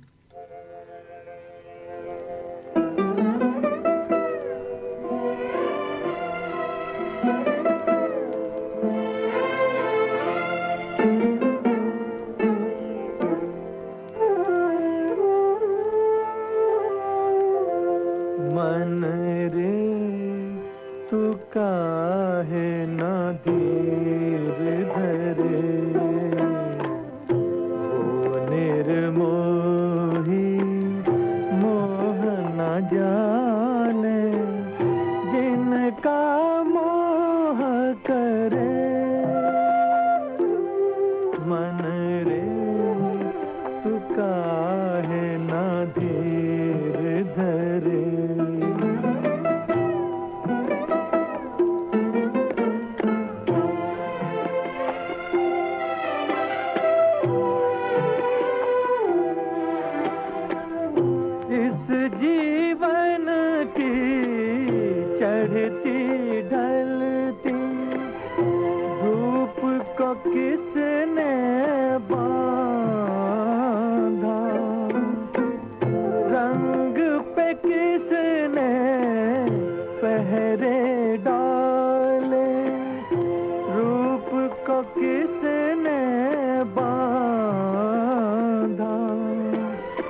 करे मन रे तू काहे ना धीर धरे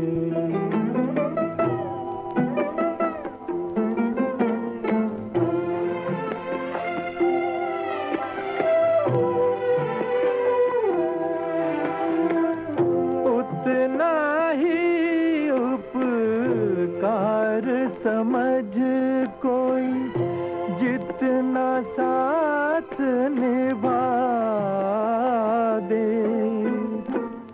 जन्म मरण का मेल है सपना ये सपना बिसरा दे कोई ना संग मरे मन रे तू काहे ना धीर धरे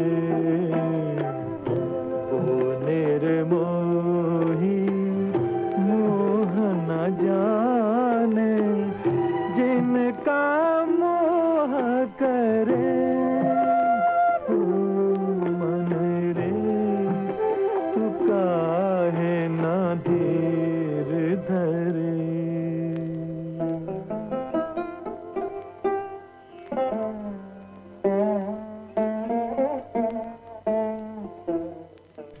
मन रे तू काहे न धीर धरे वो निर्मोही मोह न जाने जिनका मोह करे। हमारी ज़िंदगी की कहानी ही ये है, जिनका हम मोह करते हैं उनको इस बात की परवाह ही नहीं होती। बहुत ही कमाल का लिखा हुआ गाना। अच्छा दोस्तों, बॉक्स ऑफिस पे जो फिल्म चौथी उस साल कमर्शियली सक्सेसफुल रही थी, उस फिल्म का नाम है जिद्दी।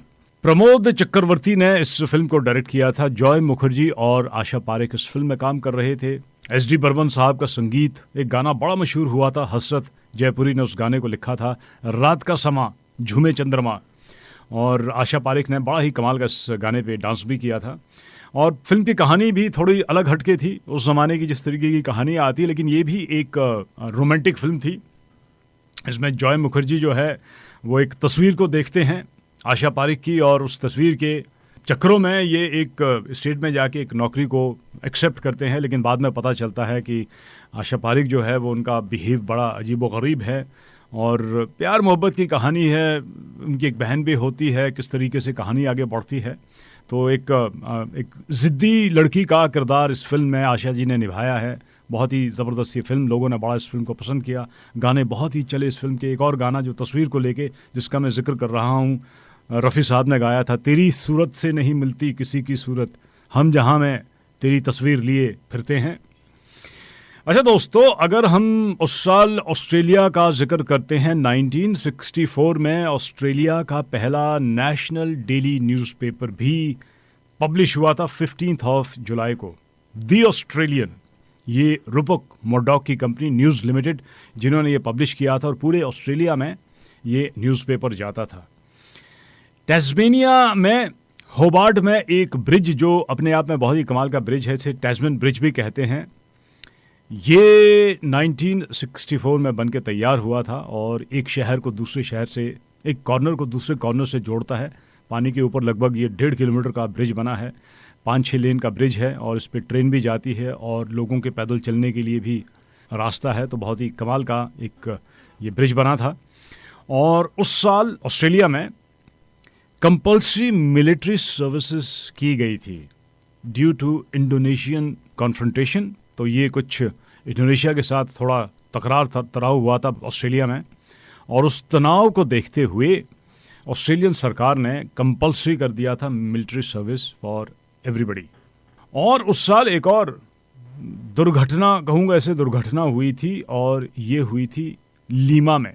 हुआ ये कि पेरू और अर्जेंटीना के बीच में मैच चल रहा था, और ये फुटबॉल के दीवाने जो लोग बाग होते हैं, जिसकी वजह से मैच के बाद रॉयट्स हुआ था। उस रॉयट्स में 319 लोगों का देहांत हुआ था, और 500 से भी ज़्यादा लोग घायल हुए थे।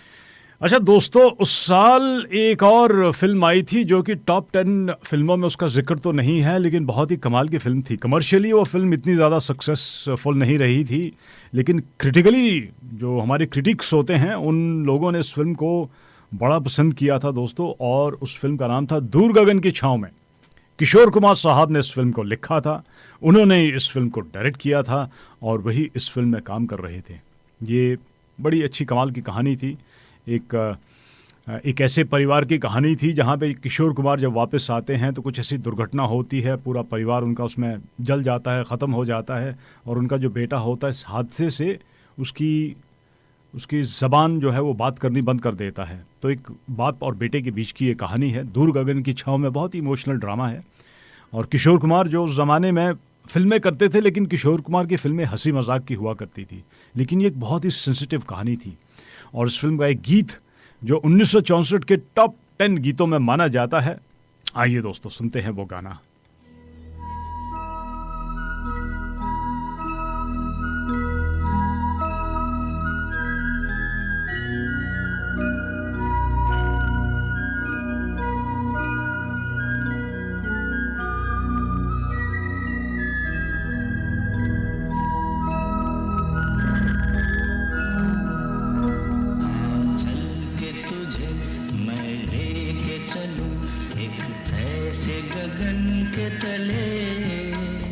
जहाँ हम भी न हो, आंसू भी न हो, बस प्यार ही प्यार पले।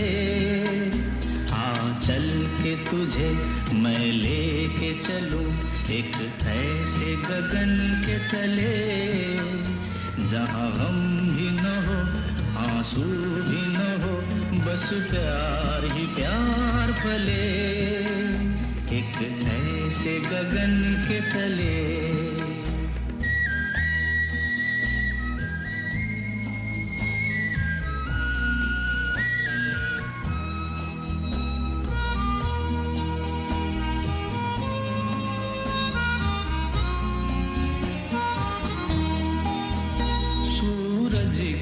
पहली किरण से आशा का सवेरा जागे। सूरज की पहली किरण से आशा का सवेरा जागे।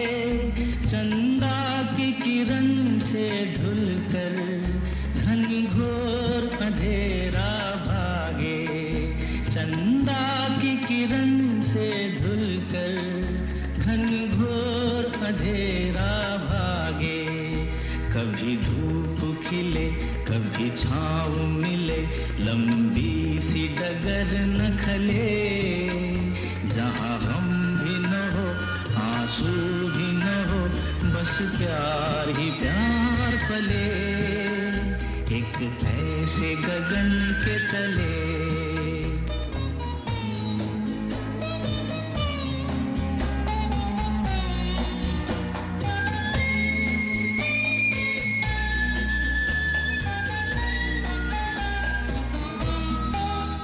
जहाँ दूर नजर दौड़ाए, आजाद गगन लहराए। जहाँ दूर नजर दौड़ाए, आजाद गगन लहराए। जहाँ रंग बिरंगे पंछी आशा का संदेशा लाए।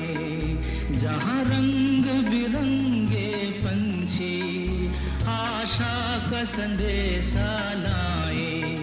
सपनों में पली हंसती हो कली, जहाँ शाम सुहानी ढले।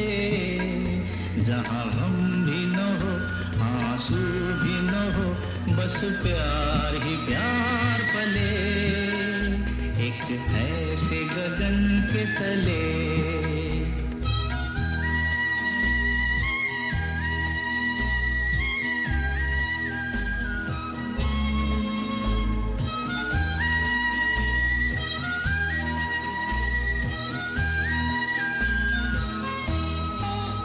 सपनों के ऐसे जहां जहाँ प्यार ही प्यार खिला हो, हम जा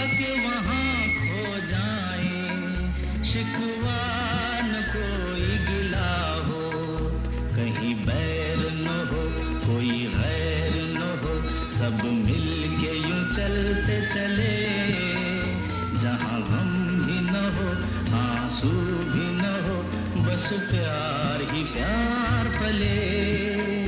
आ चल के तुझे मैं लेके चलूं एक ऐसे गगन के तले, जहाँ गम भी न हो आंसू भी न हो, बस प्यार ही प्यार पले। 1964 टोक्यो ओलंपिक के लिए भी याद किया जाता है और टोक्यो ओलंपिक में साउथ अफ्रीका को बैन कर दिया था क्योंकि उसी साल साउथ अफ्रीका ने नेल्सन मंडेला और 7 और उनके साथियों को लाइफ इम्प्रिजनमेंट, ये उन्हें जेल में भेज दिया था, उम्र कैद की सज़ा सुनाई थी। और इन सारी चीज़ों को देखते हुए साउथ अफ्रीका को बैन कर दिया कि वो टोक्यो ओलंपिक में नहीं आ सकते। अच्छा, टोक्यो में जो साल ओलंपिक हुए थे उसकी भी एक बड़ी इंटरेस्टिंग अपने आप में कहानी है। जिस दिन ये अक्टूबर के महीने में ये ओलंपिक की जो टॉर्च जलाई जाती है, टॉर्च जलाने के लिए उस दिन टोक्यो में बारिश हो रही थी और बारिश के बीच में इस टॉर्च को स्टेडियम में लाया गया था। और इस टॉर्च को जिस बंदे ने लाया था, जलाया था, उसका नाम है योशिनोरी साकाई। और ये बंदा इसलिए याद किया जाता है क्योंकि योशिनोरी का जन्म हुआ था 6 अगस्त 1945 को हिरोशिमा में। ये वो दिन था जिस दिन हिरोशिमा पर परमाणु बम, न्यूक्लियर बम जो था वो गिराया गया था। तो इस बच्चे का उस दिन जन्म हुआ था जो अब बड़ा हो गया। और 1964 में टोक्यो में जब ओलंपिक हुए थे तो इसने ये ओलंपिक की शुरुआत की थी। एक तरीके से ये सिंबलाइज किया गया था कि जापान का एक नया जन्म है after the second world war.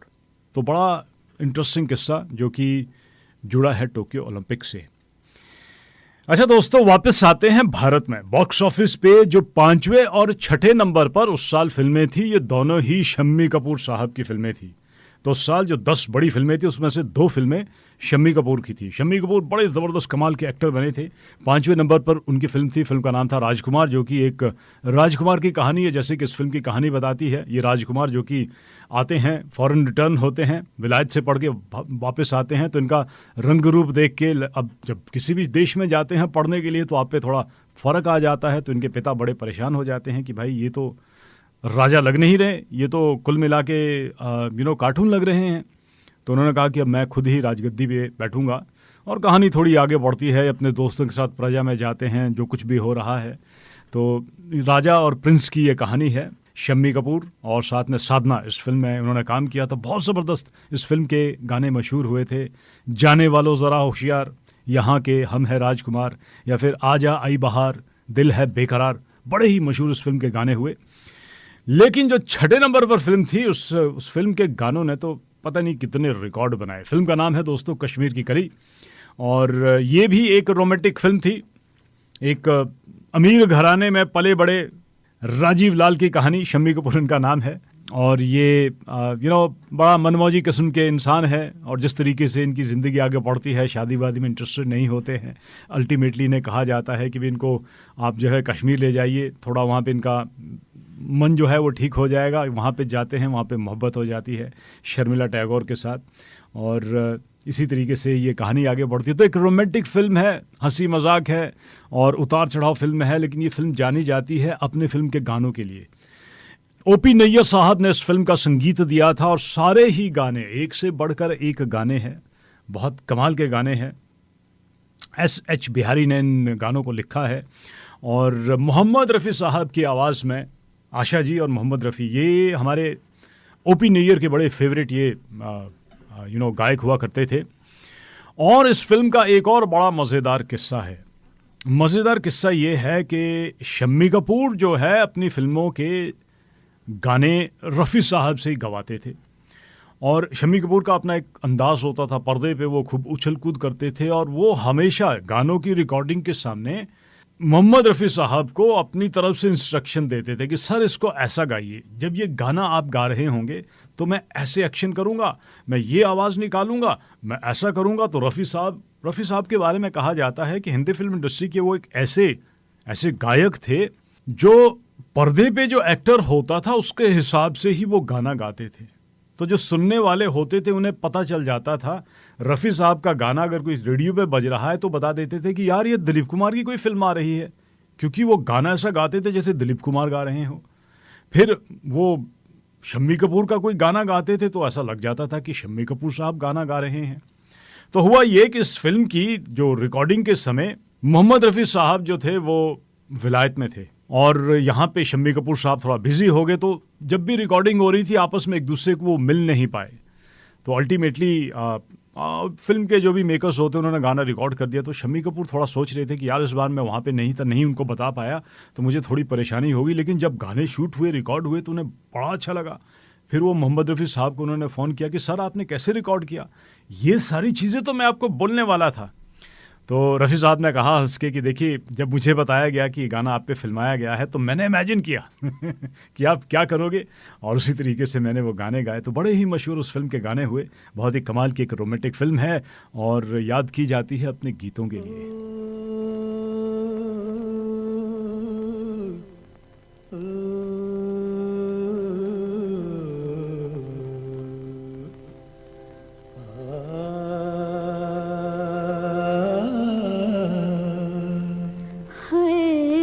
इशारों इशारों में दिल लेने वाले, बताइए हुनर तूने सीखा कहाँ से।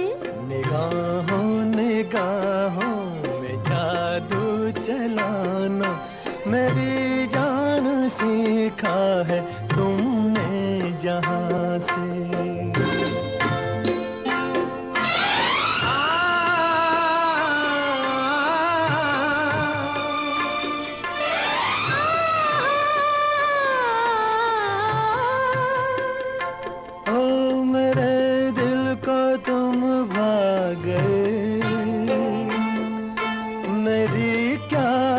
इसमें खता मुझे जिसने तड़पा दिया, यही थी वो जालिम अदा, यही थी वो जालिम अदा। ये रांझा की बातें, ये मजनू के किस्से अलग तो नहीं है मेरी दास्तां से।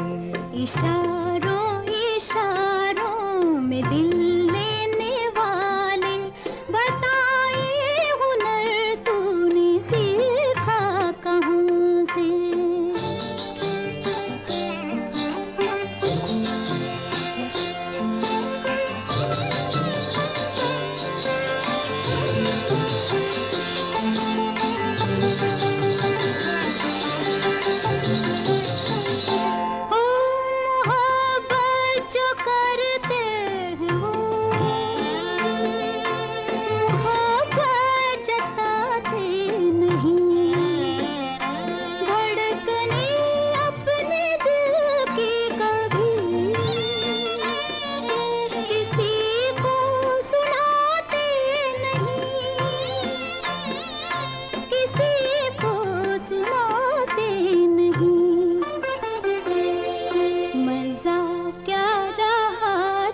के खुद कर दिया हो मोहब्बत का इजहार अपनी जुबान से। निगाहों निगाहों में जादू चलाना मेरी जान सीखा है तुमने कहाँ से।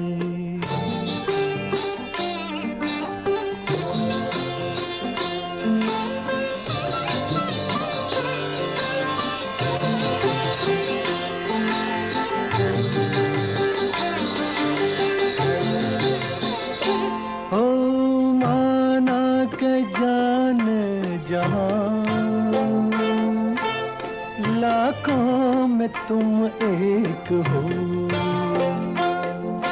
हमारी निगाहों की भी कुछ तो मगर दाद दो, कुछ तो मगर दाद दो। बहारों को भी नाज जिस फूल पर था, वही फूल हमने चुना गुलसिता से। इशारों इशारों में दिल लेने वाले, बताए हुनर तूने सीखा कहाँ से। निगाहों निगाहों में जादू चलाना, मेरी जान सीखा है तूने जहाँ से।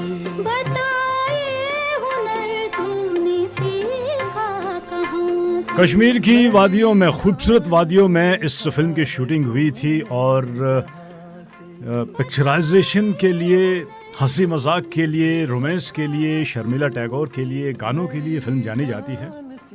ऐसे में एक और फिल्म बड़ी खूबसूरत जगह पे उस फिल्म के गाने शूट हुए थे। फिल्म का नाम है वो कौन थी और जगह का नाम है दोस्तों शिमला। यहाँ पे इस फिल्म का जिक्र है। अच्छा, ये फिल्म टॉप 10 में नहीं है, वो कौन थी, इसका जिक्र टॉप 10 फिल्मों में नहीं है अगर हम कमर्शियली सक्सेसफुल फिल्मों की बातचीत करते हैं। लेकिन एक बड़ी कमाल की फिल्म बनी थी और ये जानी जाती है अपने इस फिल्म के गानों के लिए। अच्छा, इस फिल्म का मैं जिक्र करता हूँ, लेकिन उसके साथ साथ दुनिया में और क्या कुछ हुआ था। इजिप्ट में आपको लिए चलता हूँ। इजिप्ट में आसवान डैम, ये अपने आप में मॉडर्न वर्ल्ड में इंजीनियरिंग का एक बहुत ही कमाल का एक ये मिसाल है। इसकी शुरुआत 1964 में हुई थी। नील नदी का पानी जो है वो मैन मेड नदी के ज़रिए डाइवर्ट किया गया था और आसवान डैम बनना शुरू हुआ था। यूके और फ्रांस के बीच में एक अंडरग्राउंड इंग्लिश चैनल, पानी के नीचे एक टनल है। अभी हाल ही में जब मैं यूके गया था तो यूके से जब हम फ्रांस गए थे तो उस टनल के ज़रिए गए थे। ये इसकी अनाउंसमेंट 1964 में की थी कि हम एक ऐसी टनल बनाएंगे जो कि इंग्लिश चैनल, पानी के नीचे से यूके और फ्रांस को जोड़ेगी। तो उसकी शुरुआत 1964 में। और वहीं पे एक बड़ी कमाल की गाड़ी फोर्ड ने उस साल रिलीज़ की थी। पहली फोर्ड मस्तांग जो है वो 1964 में मार्केट में आई थी। और यूनाइटेड स्टेट में एक और बहुत बड़ा बदलाव हुआ था। इसे 24th अमेंडमेंट भी कहते हैं। 1964 से पहले अमेरिका में इलेक्शन होते थे तो वोट देने के लिए आपको पोल टैक्स देना पड़ता था। तो जो लोग पोल टैक्स देते थे वही वोट दे पाते थे। यानी कि ये अमीरी और गरीबी के बीच में ये एक तरीके से ऐसी कड़ी थी जो उस साल काट दी गई थी। तो ऑब्वियसली जो अमीर लोग थे वो टैक्स देते थे और वही वोट देते थे। इससे पहले जो टैक्स नहीं देते थे वोट नहीं दे पाते थे। तो गरीब लोग, या यूं कहिए कि जो रंग भेद जिसका हम जिक्र कर रहे थे, ऐसे लोगों को वोट देने का अधिकार ही नहीं था। तो उस साल ये एक बहुत अहम फैसला लिया गया था और पोल टैक्स ख़त्म कर दिए थे 24th अमेंडमेंट के ज़रिए। अच्छा दोस्तों, आते हैं उस फिल्म की तरफ जिस फिल्म का नाम है वो कौन थी। ये एक ब्लैक एंड वाइट फिल्म थी और साइकोलॉजिकल थ्रिलर मिस्ट्री फिल्म थी। इस फिल्म की कहानी मैं आपको नहीं बताऊंगा क्योंकि मैं चाहूँगा कि आप जब भी मौका मिले कभी इस फिल्म को ज़रूर देखिएगा। मनोज कुमार साहब और साथ में साधना इस फिल्म की स्टारकास्ट थे और राज खोसला ने इस फिल्म को डायरेक्ट किया। इसके बाद उन्होंने मेरा साया और अनीता जैसी दो बड़ी कमाल की और फिल्में साधना के साथ की। हालांकि इस फिल्म की कहानी ध्रुवा चटर्जी ने लिखी थी, लेकिन कहते हैं कि बहुत सारा इस फिल्म का जो पार्ट है वो मनोज कुमार ने भी लिखा था। तो ये एक बड़ी कमाल की फिल्म थी। शुरुआत इस फिल्म की होती है, एक मनोज कुमार साहब जो है डॉक्टर साहब है, वो जा रहे होते हैं तो बड़ी ज़बरदस्त बारिश हो रही है और वहाँ पे एक रास्ते में एक महिला मिलती है उनको। तो उसको वो भीग रही होती है, उनको लिफ्ट देते हैं। जैसे ही गाड़ी में बैठती है वाइपर चलने बंद हो जाते हैं और आगे कुछ दिखाई नहीं देता। तो महिला इनको गाइड करती है। गाइड करते करते इनको कब्रिस्तान में जाके छोड़ के आती है। फिर वो कहानी आगे बढ़ती है। बड़ा ही ज़बरदस्त फिल्म का एक गाना है नैना बरसे रिमझिम रिमझिम, और ये गाना शिमला में शूट किया गया था। लेकिन इस फिल्म का एक गाना है जो मेरा अपना मानना है, अभी थोड़ी देर पहले हमने जिक्र किया था ऑल टाइम बेस्ट गानों की, तो मेरा ये बड़ा फेवरेट गाना है। अगर मैं टॉप के 2-3 गानों का जिक्र करूँगा तो उसमें लता मंगेशकर का गाया ये गाना है, लग जा गले से फिर ये हंसी रात हो ना हो। इस फिल्म के गाने बड़े ही मशहूर थे। जो हमने दास्तान अपनी सुनाई आप क्यों रोए, नैना बरसे रिमझिम रिमझिम, या फिर लग जा गले कि फिर ये हंसी रात हो ना हो। मदन मोहन ने इस फिल्म का संगीत दिया था और उनके जो बड़े कमाल के गाने हैं वो गाने इसी फिल्म में है। राजा मेहंदी अली खान ने इस फिल्म के गाने लिखे थे और ये जो गाना है लग जा गले से, इस गाने का एक बड़ा ही इंटरेस्टिंग किस्सा है जो बड़े कम लोगों को पता है। अच्छा, हुआ ये कि जब इस गाने की जो रिकॉर्डिंग का समय हुआ, शूटिंग की बातचीत हो रही थी, तो लता जी लंदन में थी और मदन मोहन ने ये ठान लिया था कि भाई देखिए ये गाना तो लता मंगेशकर ही गाएंगी। अच्छा, ये वो ज़माना होता था जब आप विदेशों में जाते थे तो हफ्तों महीनों लग जाते थे आने में। ऐसा नहीं था कि अब आजकल तो आप सुबह बैठोगे शाम को दुनिया के दूसरे हिस्से में पहुंच जाते हैं, लेकिन उस ज़माने में ऐसा नहीं होता था। अब जो फिल्म के मेकर थे वो कह रहे थे नहीं भाई हमें तो शूटिंग करनी है और आप जो है किसी और से गवाइए गाना, क्योंकि इस फिल्म की हमें शूटिंग है शिमला में। तो मदन मोहन ने कहा कि देखिए भाई ये गाना तो लता जी ही गाएगी, क्योंकि ये गाना मैंने उन्हीं के लिए बनाया है। लता जी और मदन मोहन का बड़ा गहरा रिश्ता था। लता जी मदन मोहन को अपना राखी भाई भी कहती थी, तो उनकी ये राखी बहन थी। उन्होंने कहा कि नहीं ये तो वो ही गाएगी। अच्छा, आप चिंता मत कीजिए, मैं ये गाना गा के आपको मैं भेजता हूँ, आप अपनी शूटिंग कीजिए, क्योंकि हीरोइन तो गाना गाती नहीं है, उनको तो सिर्फ अपने होंठों को हिलाना होता है। तो एक्चुअल में मदन मोहन ने ये गाना रिकॉर्ड किया स्टूडियो में, लग जा गले कि फिर ये हंसी रात हो ना हो, और इस गाने को भेज दिया शिमला में जहाँ पे शूटिंग हो रही थी। ये गाना साधना जी ने जब ये गाना शूट किया था तो ये गाना मेल आवाज़ में चल रहा था। अब सोचिएगा कि गाने की शूटिंग हो रही है, महिला को वो गाना है, कोई मेल आवाज़ में गाना है और उनको अपना होंठ जो है वो हिलाने पड़ रहे थे। उस गाने की पूरी शूटिंग वैसे हुई थी। उसके बाद जब लता जी वापस आई और उनकी आवाज़ में ये गाना गाया गया और उसके बाद डबिंग के बाद ये गाने को फिल्म में फिट किया गया। अब देखिएगा, बाकी इतिहास है। लग जा गले के फिर हंसी रात हो न हो, शायद फिर से जन्म में मुलाकात हो न हो। लग जा गले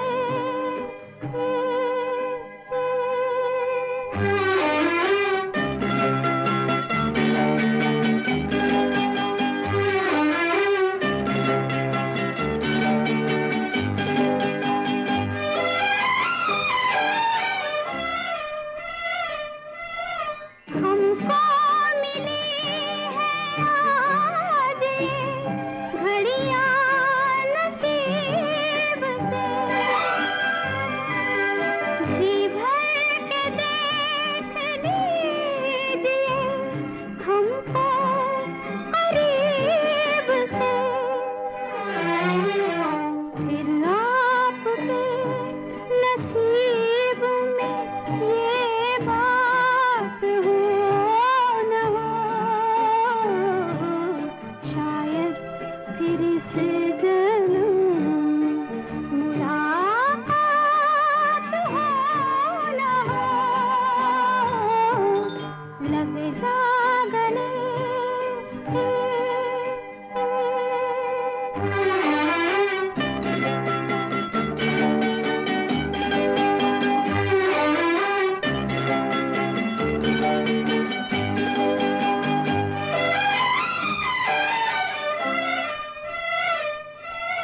पास आए कि हम नहीं आएंगे बार बार, बाहें गले में डाल के हम रोले गार गार, आँखों से फिर ये प्यार की बरसात हो न हो, शायद फिर से जन्म में मुलाकात हो न हो। लग जा गले के फिर ये हंसी रात हो न हो, शायद फिर से जन्म में मुलाकात हो 1964 अपनी वर्सटाइल फिल्मों के लिए याद किया जाता है, जहां पे एक तरफ रोमांटिक फिल्में आई, कॉमेडी फिल्में आई, वहीं पे ये एक साइकोलॉजिकल थ्रिलर फिल्म थी। और वहीं पे दुनिया के दूसरे हिस्से हॉलीवुड में एक बड़ी कमाल की जासूसी फिल्म रिलीज हुई थी। और कहते हैं कि बॉन्ड फिल्मों का अगर हम जिक्र करते हैं तो उतनी सक्सेसफुल जेम्स बॉन्ड की कोई भी फिल्म नहीं हुई जितनी 1964 में इनकी फिल्म रिलीज हुई थी। फिल्म का नाम था गोल्ड फिंगर। अच्छा दोस्तों, 1964 में यूके में डेथ पेनल्टी को अबॉलिश कर दिया गया था। सजाए मौत जो आज भी दुनिया के बहुत सारे देशों में बिल्कुल बरकरार है, 1964 में इसे ख़त्म कर दिया था। और वहीं पे यूनाइटेड स्टेट में उस साल एक बहुत ही ज़बरदस्त अलास्का में ये कहते हैं कि मोस्ट पावरफुल अर्थक्वेक है यूएस हिस्ट्री में। 9.2 मैग्नीट्यूड का बड़ा ज़बरदस्त ये वहाँ पे एक भूकंप आया था। ब्रिटेन में एक प्रॉब्लम हो गई थी उस साल। हुआ ये कि यूके से बहुत सारे साइंटिस्ट यूएसए मूव हुए थे और उस ज़माने में उस शब्द का इस्तेमाल किया गया था जो आज भी होता है, ब्रेन ड्रेन। इसे कहा गया था कि यूके से ब्रेन ड्रेन हो रहा है। और वहीं पे एक तरफ तो यूके में ब्रेन ड्रेन की बातचीत चली थी, वहीं पे पॉपुलेशन को लेके थोड़े कंसर्न बढ़ गए थे। कहा गया था कि हमारी जो दुनिया की पॉपुलेशन है आने वाले 20 साल में बहुत ज़्यादा बढ़ने वाली है। तो 3 नए टाउन यूके में उस साल बनाए गए थे।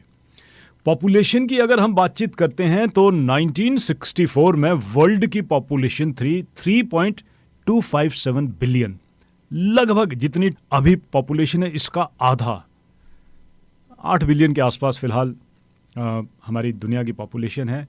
और भारत की पॉपुलेशन थी 488.8 मिलियन, लगभग आधी। अगर हम बातचीत करते हैं फिलहाल 1.3 बिलियन भारत की पॉपुलेशन है। अच्छा, 1960 की फिल्मों को अगर आप देखेंगे, हॉलीवुड या बॉलीवुड की फिल्में, तो जो एक्टर थे बड़ी ज़बरदस्त फिल्मों में स्मोकिंग किया करते थे। अभी ये चीज़ें बिल्कुल बैन हो गई है। तो उस दशक में, उस ज़माने में स्मोकिंग जो थी वो अपने आप में एक फैशन था। और पहली बार यूनाइटेड स्टेट के एक सर्जन थे जिन्होंने एक रिपोर्ट निकाली थी और रिपोर्ट में ये क्लियर किया गया था कि स्मोकिंग जो है ये शायद लंग कैंसर को आपके लिए लेके आएगी। तो स्मोकिंग की वजह से लंग कैंसर हो सकता है, इसका जिक्र हुआ था 1964 में। दोस्तों, उस साल कुछ एक देशों ने भी आज़ादी ली थी ग्रेट ब्रिटेन से, जिसमें तंजानिया, मालावी और माल्टा, इन सभी देशों ने ग्रेट ब्रिटेन से आज़ादी हासिल की थी। अच्छा दोस्तों, अभी थोड़ी देर पहले मैंने वो कौन थी फिल्म का एक गाना सुनाया। एक और गाना मैं आपको सुनाना चाहूँगा और ये फिल्म का नाम है कोहरा। ये एक थ्रिलर हॉरर फिल्म थी। वहीदा रहमान और विश्वजीत इस फिल्म की स्टारकास्ट थे। कैफी आज़मी ने इस फिल्म के गाने लिखे थे, हेमंत कुमार का संगीत था। और आइए इस हॉरर फिल्म का एक और गाना मैं आपको सुनाता हूँ, बहुत ही कमाल का गाना है। ये नयन दरी दरी, ये जान भरी भरी, जरा पीने दो कल की किसको खबर, एक रात हो के निडर मुझे जीने दो।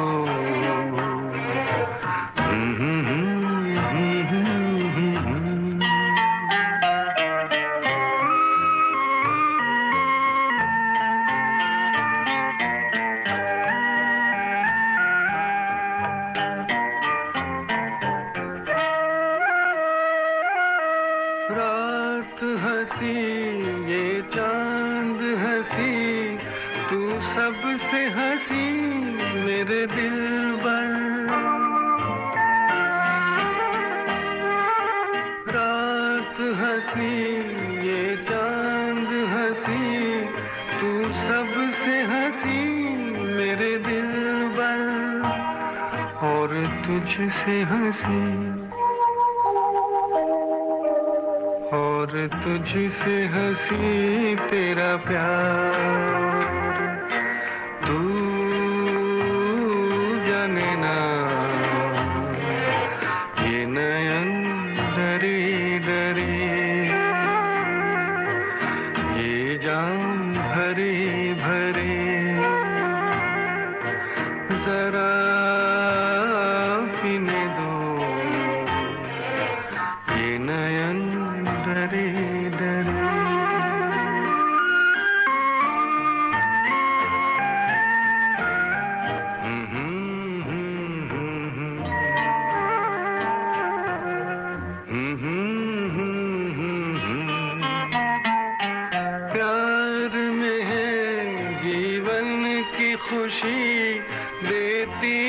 खुशी कई गम भी। प्यार में है जीवन की खुशी, देती है खुशी कई गम भी। मैं मान भी लूं, मैं मान भी लूं कभी हार, तू माने ना। ये नयन डरे डरे, ये जाम भरे भरे, जरा पीने दो कल की। उस साल जब फिल्म फेयर अवार्ड दिया जाता है, जिन फिल्मों को अवार्ड मिले, कुछ एक अवार्ड का आपके साथ जिक्र करूंगा। बेस्ट फिल्म नॉमिनेट हुई थी दोस्ती, संगम, शहर और सपना, ये 3 फिल्में। और दोस्ती उस साल की बेस्ट फिल्म रही थी। राज कपूर साहब को फिल्म संगम के लिए बेस्ट डायरेक्टर का अवार्ड मिला था। बेस्ट एक्टर का अवार्ड मिला था दिलीप कुमार साहब को फिल्म लीडर के लिए। लीडर भी उस साल जो टॉप 10 फिल्में थी उसमें 10वें नंबर पर कमर्शियली सक्सेसफुल फिल्में थी। और जो नॉमिनेशन थे उसमें राज कपूर साहब संगम के लिए और राजेंद्र कुमार आई मिलन की बेला के लिए। बेस्ट एक्ट्रेस का अवार्ड मिला था वैजयंती माला को फिल्म संगम के लिए। और जो नॉमिनेशन थे उसमें माला सिन्हा जहां आरा और साधना वो कौन थी। और बेस्ट अगर म्यूजिक की हम बातचीत करते हैं, लक्ष्मीकांत प्यारेलाल को फिल्म दोस्ती के लिए ये अवार्ड मिला था। बहुत ही कमाल के गाने उन्होंने बनाए थे। और नॉमिनेट हुए थे उस साल शंकर जयकिशन संगम के लिए और मदन मोहन फिल्म वो कौन थी इस फिल्म के लिए। बेस्ट लिरिसिस्ट का अवार्ड दिया गया था मजरू सुल्तानपुरी को। फिल्म दोस्ती का गाना उन्होंने लिखा था, चाहूँगा मैं तुझे सांझ सवेरे, फिर भी कभी अब नाम को तेरे, आवाज़ मैं ना दूंगा। और जो 2 और नॉमिनेशन थे उसमें शैलेंद्र साहब का नॉमिनेशन हुआ था फिल्म संगम का गाना, दोस्त दोस्त ना रहा, प्यार प्यार ना रहा, जिंदगी हमें तेरा एतबार ना रहा। और भरत व्यास ने गाना लिखा था फिल्म संत ज्ञानेश्वर के लिए, जोत से जोत जगाते चलो, प्यार की गंगा बहाते चलो। बेस्ट प्लेबैक सिंगर का अवार्ड मिला था मोहम्मद रफ़ी साहब को फिल्म दोस्ती का गाना उन्होंने गाया था, चाहूँगा मैं तुझे सांझ सवेरे।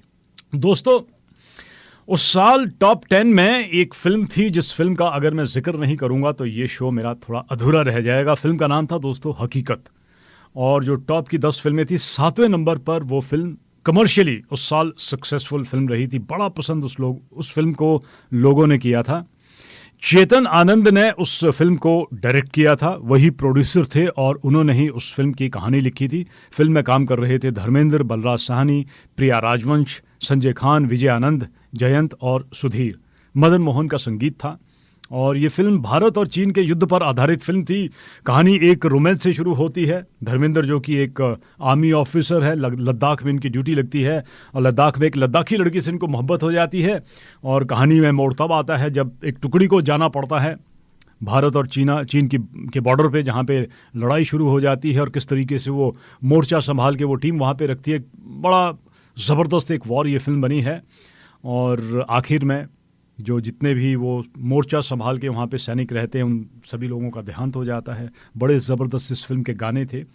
इस फिल्म में 2 गाने ऐसे हैं जो एक्चुअल में नज़्म है, वो फिल्म में नहीं थे, लेकिन मदन मोहन ने बड़े अच्छे तरीके से उन गानों का संगीत बनाया है। हो के मजबूर मुझे उसने भुलाया होगा।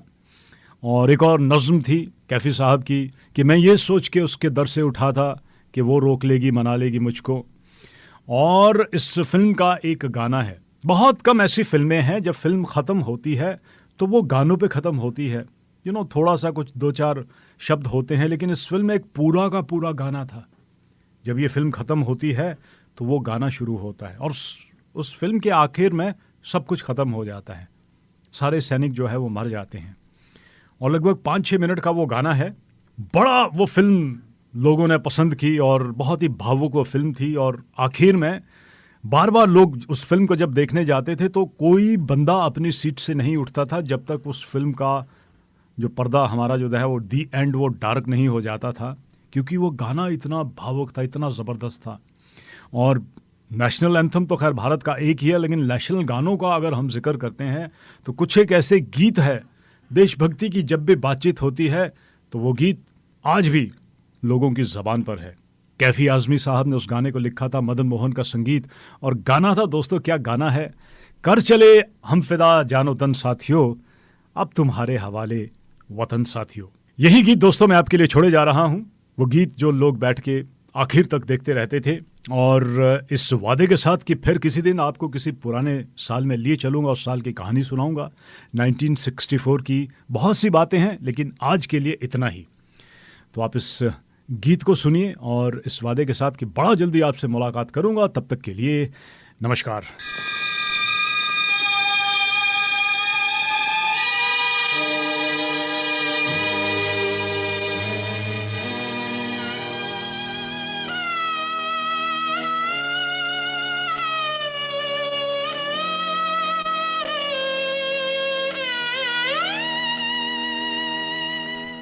कर चले हम फिदा जानो तन साथियों, अब तुम्हारे हवाले वतन साथियों।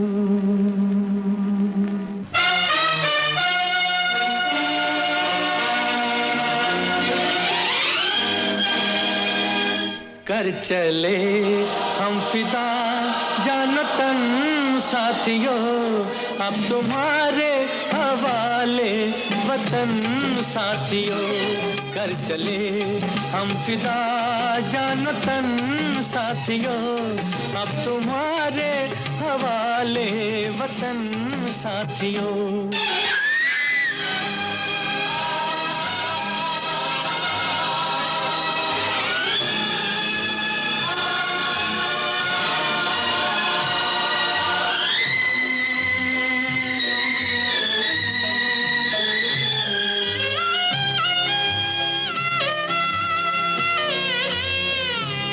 सांस थमती गई, नब्ज जमती गई, फिर भी बढ़ते कदम को न रुकने दिया।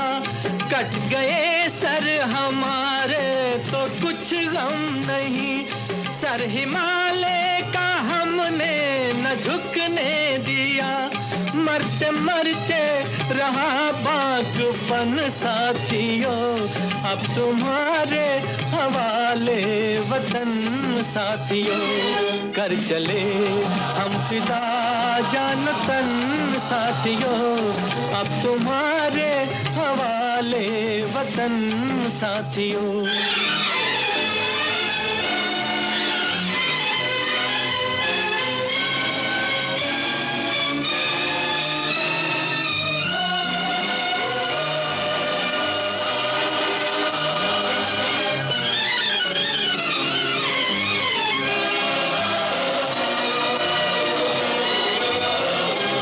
जिंदा रहने के मौसम बहुत है, मगर जान देने की रुत रोज आती नहीं। हुस्न और इश्क दोनों को रुसवा करे, वो जवानी जो खून में नहाती नहीं। आज धरती बनी है दुल्हन साथियों, अब तुम्हारे हवाले वतन साथियों। कर चले हम फिदा जानो तन साथियों, अब तुम्हारे हवाले वतन साथियों।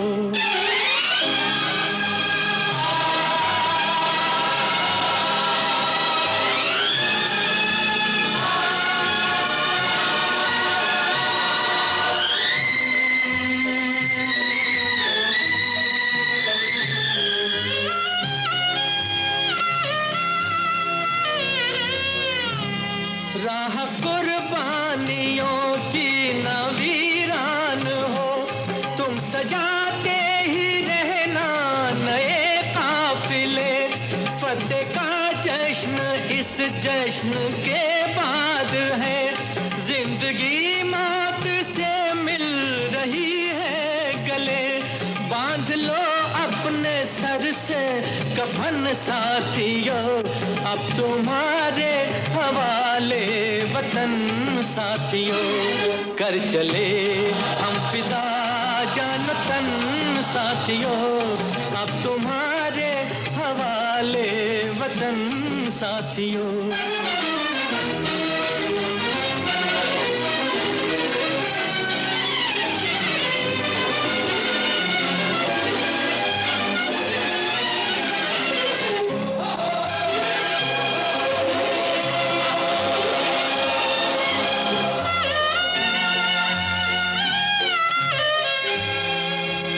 खींच दो अपने खून से ज़मीं पर लकीर, इस तरफ आने पाए न रावण कोई। तोड़ दो हाथ अगर हाथ उठने लगे, छूने पाए न सीता का दामन कोई। राम भी तुम ही लक्ष्मण साथियों, अब तुम्हारे हवाले वतन साथियों। कर चले हम फिदा जान तन साथियों, अब तुम्हारे हवाले वतन साथियों। अब तुम्हारे हवाले वतन साथियों, अब तुम्हारे हवाले वतन